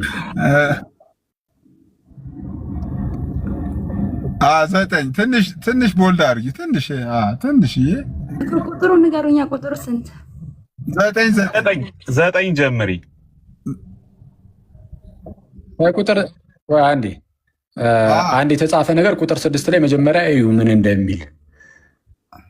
ነገር ግን የእግዚአብሔር ቃል የተሻረ አይደለም፣ እነዚህ ከእስራኤል የሚወለዱ ሁሉ እስራኤል አይደሉምና የአብርሃም ዘር ስለሆኑ ሁላቸው ልጆች አይደሉምና እያለ ይናገራል። ምን ማለት ነው? በአጭሩ በስጋ ስለተመጣ ብቻ እንደዛ ነው ማለት አይደለም። ለምሳሌ እስማኤልን ተመልከቱ። እስማኤል በስጋ የአብርሃም ዘር ነው፣ ግን በእርሱ አልተጠራለትም። ይልቁንም ዘር ይጠራልሃል የተባለው በእስማኤል ሳይሆን በማን ይላል? ቁጥር 7 ላይ በይስሐቅ እንድትረዱት ማለት ነው። በይስሐቅ እንዴት ከተባለ እንደ ተስፋው ቃል አየህ። በተስፋ የተወለደ ልጅ አለ፣ እስማኤል አይደለም። በተስፋ የተወለደው ይስሐቅ ነው። ምን በሚል ተስፋ? ለሳራ ልጅ ትወልዳለች በሚል የተስፋ ቃል ማለት ነው። ስለዛ አመጣጡ እንደ ተስፋው የሆነ ነው።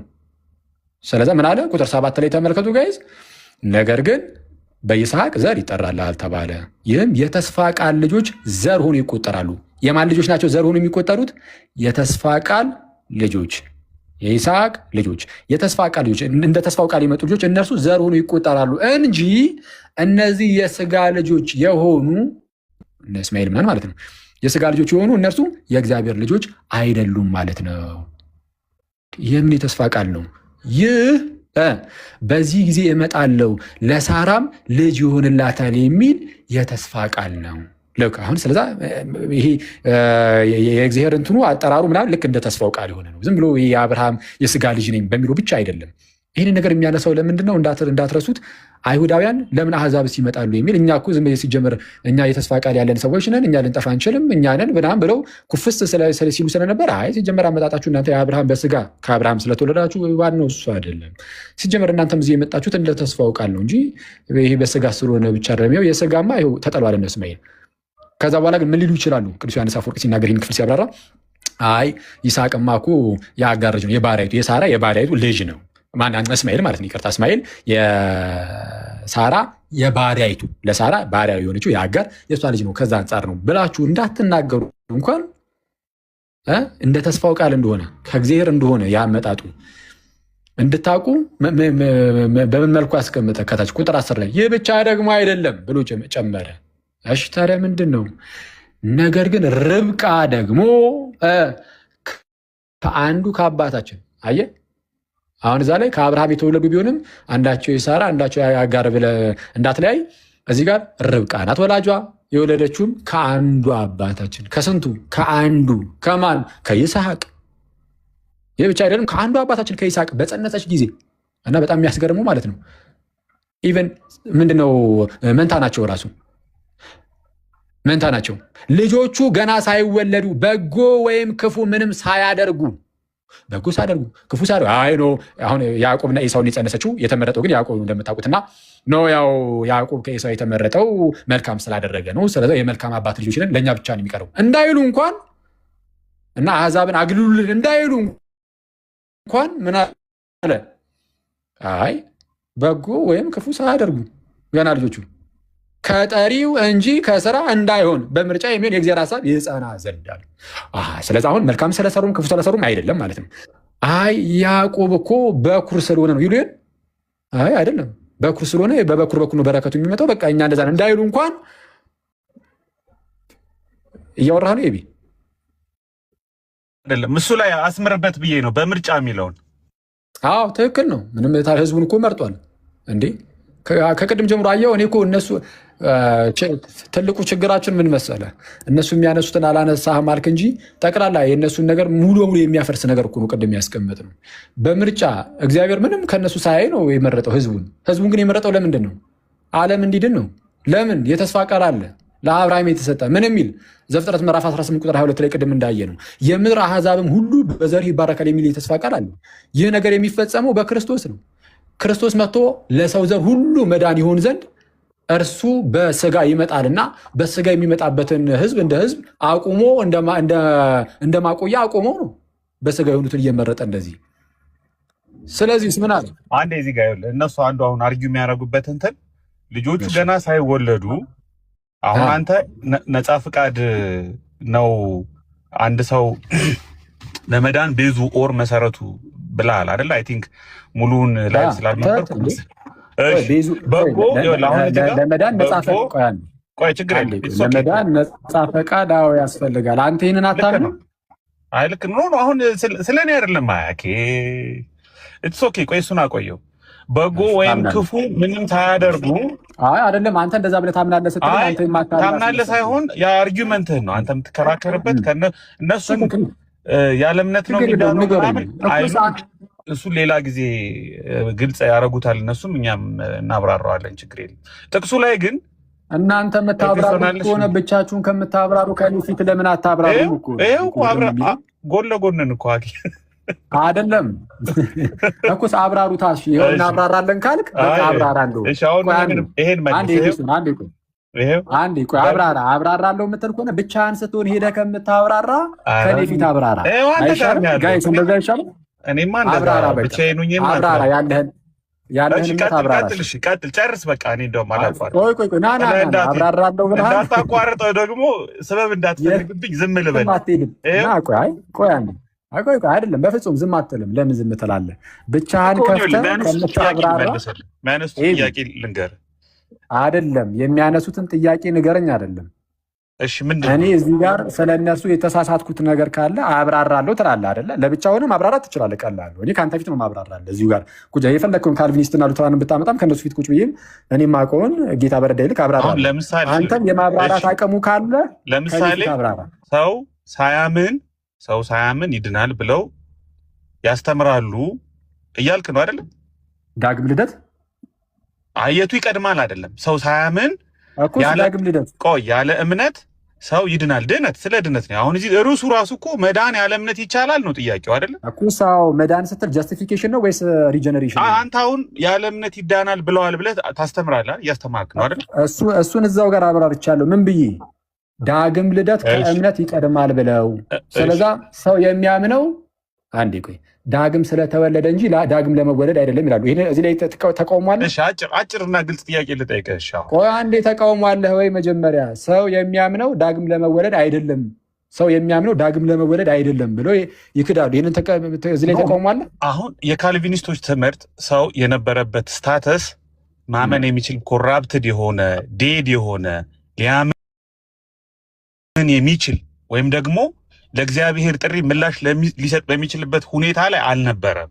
ስለዚህ እግዚአብሔር አስቀድሞ በመንፈስ ቅዱስ እግዚአብሔር በራሱ ስራ ያንን ሰው ሪጀነሬት ሊያደርገው ሊያነቃው ይገባል። ከዛ በኋላ ነው ሊያምንም የሚችለው እግዚአብሔርንም ሊከተል የሚችለው። ሙት የሆነ ሰው በምን አግባብ ነው እግዚአብሔር ሊሰማ ሊቀበል የሚችለው የሚል አርጊውመንት አላቸው።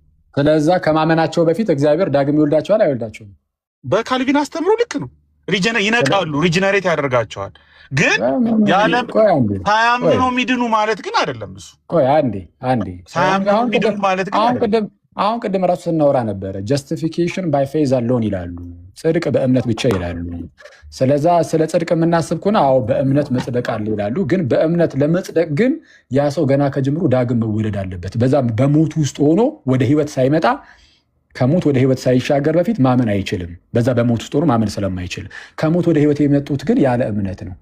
ያለ እምነት ከሞት ወደ ህይወት ተሻገርን። ከዛን በእግዚአብሔር ፊት ጀስቲፋይ የምንሆነው የምንጸድቀው ግን በእምነት ነው ብለው ይናገራሉ። እምነቱም ደግሞ የራሱ የእግዚአብሔር ስጦታ ብቻ ነው። የእግዚአብሔር ራሱ እግዚአብሔር በቃ አስቀድሞ ስለመረጣቸው እምነቱን ይሰጣቸዋል። እሺ እንመለስ ወደ ጥቅሱ። ስለዛ እዚህ ላይ ክርክር አለ ወይ?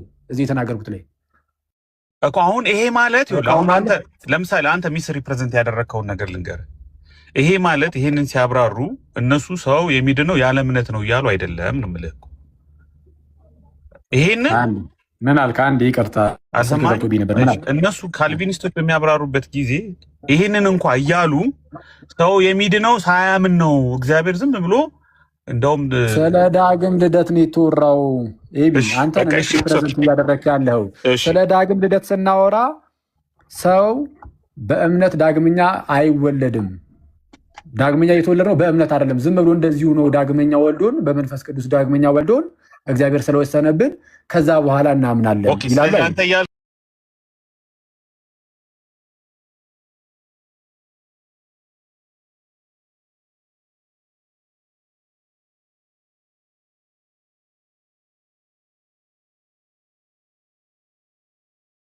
እንዴ ጥምቀት ለዳግም ልደት ምናምን የሚል ነበር አይደል? ጥምቀቱን እርሱት። እምነት ራሱ ዳግም ለመወለድ አይደለም። ይልቁንም የምናምነው ዳግመኛ አስቀድመን ስለተወለድን ነው። ዳግመኛ የተወለድነው ስላመንን ሳይሆን እግዚአብሔር ስለወሰነብን ነው የሚል ትምህርት አላቸው የላቸውም? ካልቪኒስቶች አላቸው ወይስ የላቸውም? እንመለስ። ለምን መሰለህ አሁን ሰፊ የሆነ የእነሱን የሳልቭ ሶቴሪዮሎጂካል እንትን ጊዜ ይወስዳል። ተመለስ። አሁን እኔ የገባሁት ያምናሉ ይኸውልህ እኔ የገባሁት ቢያንስ 9ን ስለዘለልከው ልለምንህ ነው። ቆይ አንዴ አየህ፣ ዝም ብለህ ልታግዘኝ ነው። ከእነሱ ጋር ለመሞገት ልታግዘኝ ነው። እስኪ አንተ እንዲሁ አንዴ ከእነሱ ጋር እንድሟገት ልታግዘኝ ነው ያልከው። በሳቅ ውስጥ ብትናገረውም ጌታ በሚያውቀው እውነትህን ነው። ምክንያቱም ብዙ የካልቪኒስት ቴዎሎጂ እንኳን እዚህ ቲክቶክ 30 ደቂቃ 1 ሰዓት አወርተህ ትምህርት ቤት ራሱ ለአመታት ስንት ዲፌንድ ሲደረግ የኖረ ትምህርት ነው። ቀላል ነው ለእኛ ቀላል፣ በእናንተ ሳይድ ከባድ ነው። ለምንድን ነው? ኧረ እባክህን አንዴ እባክህ ተረጋጋ እንዴ በጌታ ስም።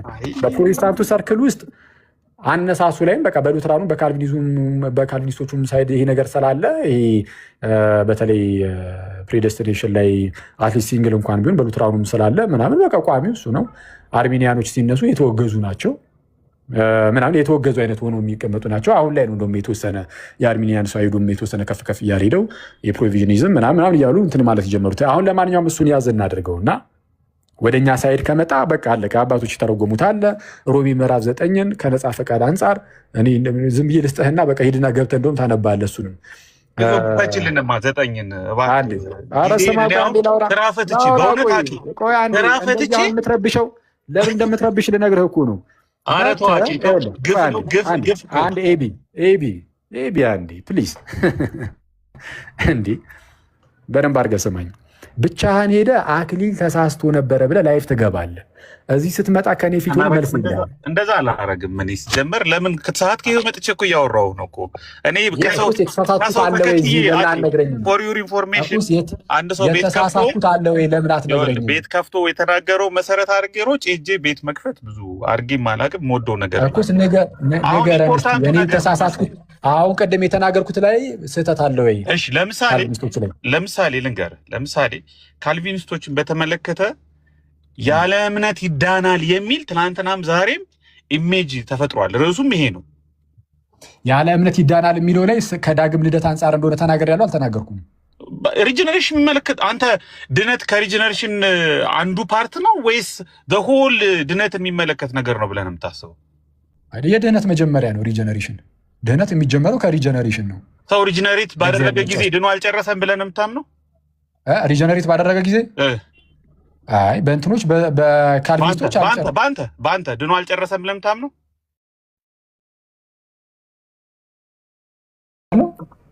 አሁን ተመልሰሃል።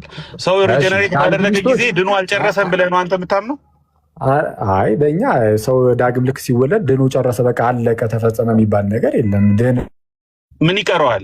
ዳግም ከተወለደ በኋላ ለመዳን ምን ይቀረዋል ብለህ የምታምነው?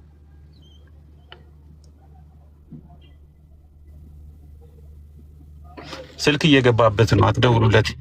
አኬ ተቋርጠ ነበረ ስልክ ገብቶ።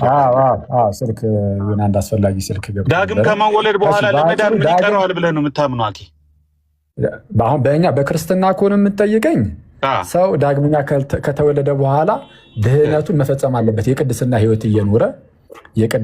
ህይወት እየኖረ ጌታን እርሱም ኢየሱስ ክርስቶስን እየመሰለ በህይወቱ ቅዱስ ሆኖ ድህነቱን መፈጸም አለበት። ልክ ቅዱስ ጳውሎስ መዳናችሁን ፈጽሙ እንዳለው። ወደ ካልቪኒስት ውስጥ ደግሞ ከክርስትና ለየት ይላል። ወደ ካልቪኒስት ውስጥ ደግሞ ያስተጋባል አንተ።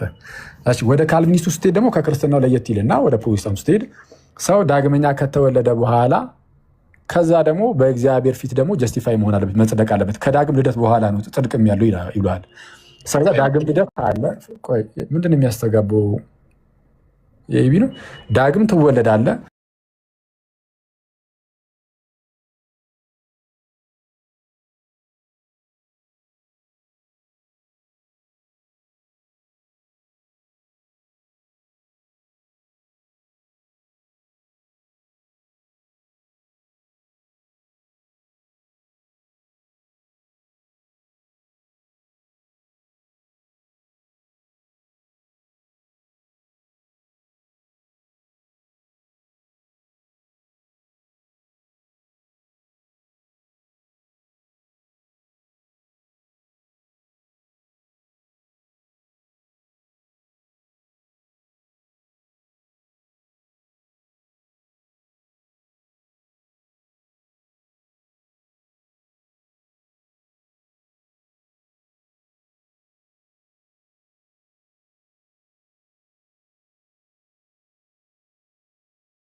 ሚሻለው እስኪ 9ን እነሱ አርጊው የሚያደርጉ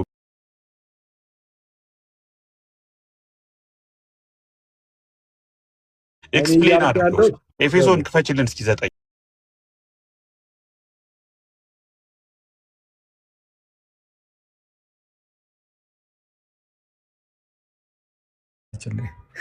አይኔ ዕብራውያን ለማስተማር ነው አይደለም። ስለ ነፃ ፍቃድ ስታወራ ነበር። እንግዲህ እየዋሸህ ከሆነ የሰማህ ሰው ስለሚታዘብ በሌላው ጉዳይ ላይ ሊዋሻል እንዳይሉ ለምን አትጠይቀኝም? ውሸት አንተ ስለ ነፃ ፍቃድ አላወራህም። አሁን ስለ ነፃ ፍቃድ አውርተሃል አላወራህም? ዝም ብለህ የሆነ ኦፌንድ ከሆንክም ወይ እኔ ስለ ነፃ ፍቃድ አውርተሃል አላወራህም? ኦፌንድ አልሆንም፣ ግን ኖ ፐርሰናሊ የኔ ባህሪ እኔ ኦፌንድ አልሆንም። ምንም ብትናገር ስለ ነፃ ፍቃድ አሁን ስለ ነፃ ፍቃድ አውርተሃል አላወራህም? መተው ትችላለህ፣ አላስገድድም። ስለ ነፃ ፍቃድ አውርተሃል አላወራህም? ትላንት እኔ ቤት የከፈትኩት ከአንተ ተነስቼ ከማንም አይደለም። ሮብ እኔ ዕብራውያንን አስተምራለሁ። ነፃ ፍቃድ አውርተሃል አላወራህም? ነፃ ፍቃድ አለን ይላሉ። በጣም ስለ ብዙ ነገር ነው እንጂ የምናወራው እንዴ በቃ ብቻህን ከፍተህ ነፃ ፈቃድ አንተ ያሰብኩ ለአንተ መልስ ለመስጠት የተከፈተ ቤት እንዳለ አስበህ ከሆነ ተሳስተሃል። ለምን ያልነግርህም? እዚህ ዝም ብለህ እኮ አንተ ምን አደረግክ ብለህ ብትጠይቀኝ እኮ እኔ መልስ እላለሁ። አንተ ብቻ አታውራ። ደግሞ አንተ ብቻ ልታወራ ከሆነ የገባሁት ትርጉም የለውም። አንዴ ይሰማል። እስቲ የሚታይ ከሆነ እንትን ላድርገው ይሄንን ነገር ሁሉ ያስተምራል። ትልቁ ላይ አድርገኝ እስቲ ይታያል። ይሰማል አለው ትልቁ ላይ አድርገኝ እስቲ አለው ሲሲ አላ እሺ፣ በደንብ አይታይም። ቆይ አንዴ ዋፍሻ አይታይም። እሺ ኤኒዌይስ ቻርጅን ላሳያችሁ ነበረ። ቻርጅ የሚሄደ ነው በአጭሩ። እሺ አጠቃላይ ሊዳውን ሮሜ 9 ላይ መሀል እየገባ ከከበረ ዝም ብለህ ብትሰማ ጥሩ ነበር። መሀል ላይ ገብተህ የማትወጣው ነገር ውስጥ ትገባለህ። እሺ በአጭሩ እኔ እዚህ ደረጃ ያዳረሰን ሮሜ 9ን ክፈቹና ቶሎ ሊሄድበትና ሊሉታ እዚህ ደረጃ ድረስ የሚያደርሰን ምንድን ነው? ትላንት ነፃ ፍቃድ ይላሉ። በነፃ ፍቃዳችን ታዲያ ምን አደረግን? ኃጢአትን የሰራ ነው። ምን ነፃ ፍቃድ ኖረ አልኖረ አይነት ነገር ብለህ ስትናገር ስለነበረ የዛን ሰዓት መተህ እኔ ጋር እዚሁ ሲስ ቤት መጠየቅ ትችል ነበረ። እና ብቻህን ሄደህ እንደምታወራው ቀላል አይደለም። ኤፌሶን ክፈችው ሮሜ 9 ነው።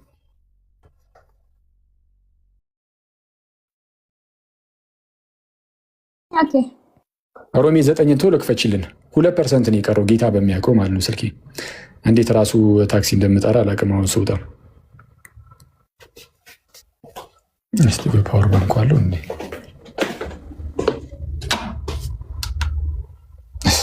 ዜሮ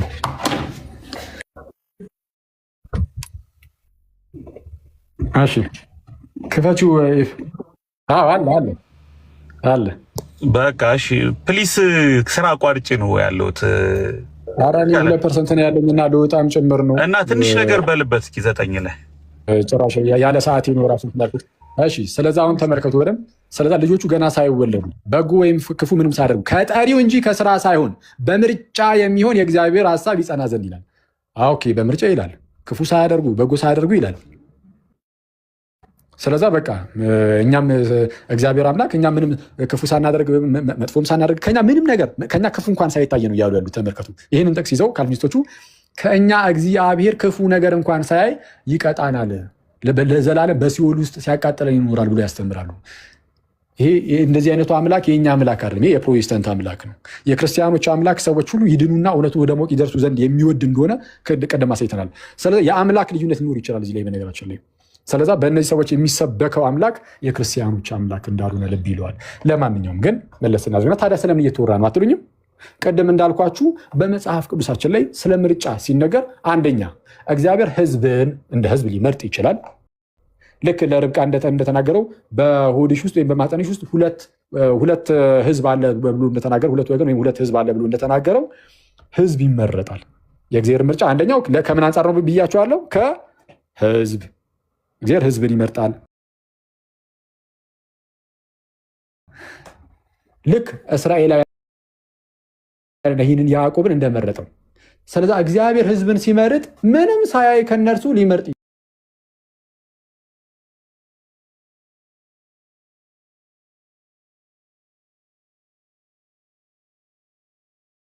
ይችላል። ምንም ነገር ሳያይ ለምንድን ነው የሚመርጠው?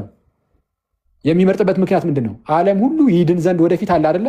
ለእነርሱ መዳን ይሆን ዘንድ እግዚአብሔር በዚህ በኩል ይመጣል እንጂ ለዘላለም ሕይወት አይሁዳውያንን እየመረጠ እዚህ ጋር የሆነ ሕዝብን እየመረጠ በጎን ደግሞ በኤሳው በኩል የሚመጣውን ሕዝብ ደግሞ የኤዶምን ምናምን ደግሞ ለዘላለም ሞት እየፈጠረ እንደዛ ነው? በፍጹም አይደለም፣ በፍጹም አይደለም። ስለዛ ለመምረጥ የወደደው ማን ነው? ያዕቆብን። ኤሳውን ግን ለመምረጥ አልወደደም፣ ጠላ። ያዕቆብን ወደደ፣ ኤሳውንም ጠላ ተብሎ የተነገረው ለመምረጥ የወደደው ያዕቆብን እንጂ ኤሳውን አይደለም። ኤሳውን ለመምረጥ ጠልቷል። ከመምረጥ አንጻር ከምርጫ አንጻር ለዚህ ለእግዚአብሔር አምላክ ኧረ እባክህን እንደው ላብራራና ልጨርስ። እሺ ቀጥል። ምንድን ነው አልገባኝም። ኧረ በስመ አብ አብራራልኝ ነበር ያልኩህ እኮ። ክርክር አልገጥምህም ትላለህ። ከዛ በኋላ ያዝ ተደርገህ ደግሞ ስትጠየቅ ደግሞ ተጨነኩኝ ትላለህ። 2% ነው ያለው ስልኬ እና ቶሎ ልጨርስ። እየተወያየን ለምንድን ነው ኦፌንድ የምትሆነው? አልገባኝም። አኪ ለምን እንደዚህ እንደምትሆን በቃ ቶ አውሩ በቃ እናንተ ሲጀመር እኔ ጌታ ኢየሱስ በሚያውቀው 2% ነው ያለው ራሱ መውጣት እያለብኝ ቸርች ራሱ እየረፈደብኝ ነው። ስለዛ እኔ ልሂድ እናንተ ቀጥሉ፣ ወይ ደግሞ ከቅዳሴ መልስ ከሲስ ጋር ስለምንገናኝ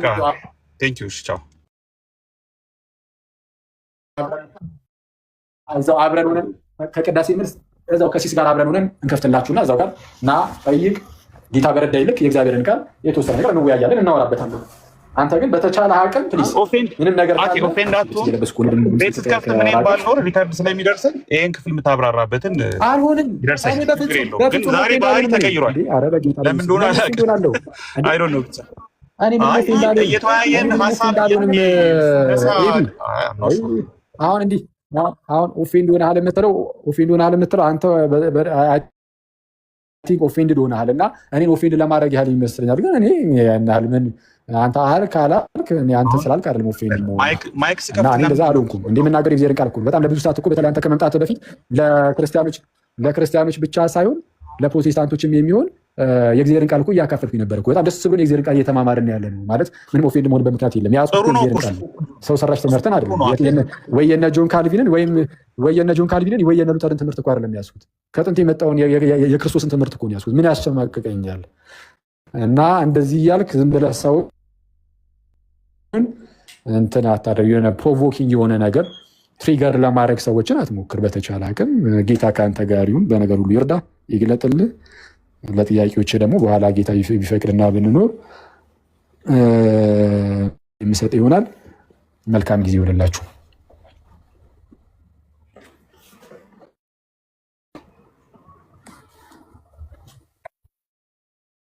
እሺ ሌላ እንትን ቅድም ይቅርታ በጣም ሌላ አምላክ ላልኩት አንዳንድ ሰዎች ከተናደዳችሁ የፕሮቴስታንቶቹ ኦፍኮርስ ሌላ አምላክ ነው የኔ አምላክ። እኔ አንዳንዱ ምንም ገና ሳያጠፋ ምናምን ዝም ብሎ ለጥፋት ብቻ ዝም ብሎ ለፍርድ ዝም ብሎ ያስቀመጡ ለቁጣ ለዘላለም ይቀጣው የፈጠረው አለ ብዬ አላምን። ይሄ እንደዚህ አይነት አምላክ የለኝም፣ ባህሪውም አይደለም ብዬ ነው ማምነው። የአምላክ ባህሪ ላይ እንለያያለን። የአምላክ ባህሪው እንደዚህ አይደለም። ከአትሪቢዩቶች ውስጥ እንደዚህ አይነት አትሪቢዩት የለም። ስለዛ ሌላ አምላክ ነው። የክርስቲያኖች አምላክ ልክ ቅድም ጳውሎስ እንደተናገረው ሰዎች ሁሉ ይድኑና እውነትን ወደ ማወቅ ይደርሱ ዘንድ በሚወድ ተብሎ እንደተናገረው ሰዎች ሁሉ እንዲድኑ እውነትን ወደ ማወቅ እንዲደርሱ የሚወድ ጌታ አምላክ ነው ያለን። ስለዛ ሌላ አምላክ ነው የተሰበከው በነ ጆን ካልቪን ምናምን፣ በሌሎቹም ቢሆን ሌላ አምላክ ነው። ስለዛ እንደዛ ነው ምናምን። ቻው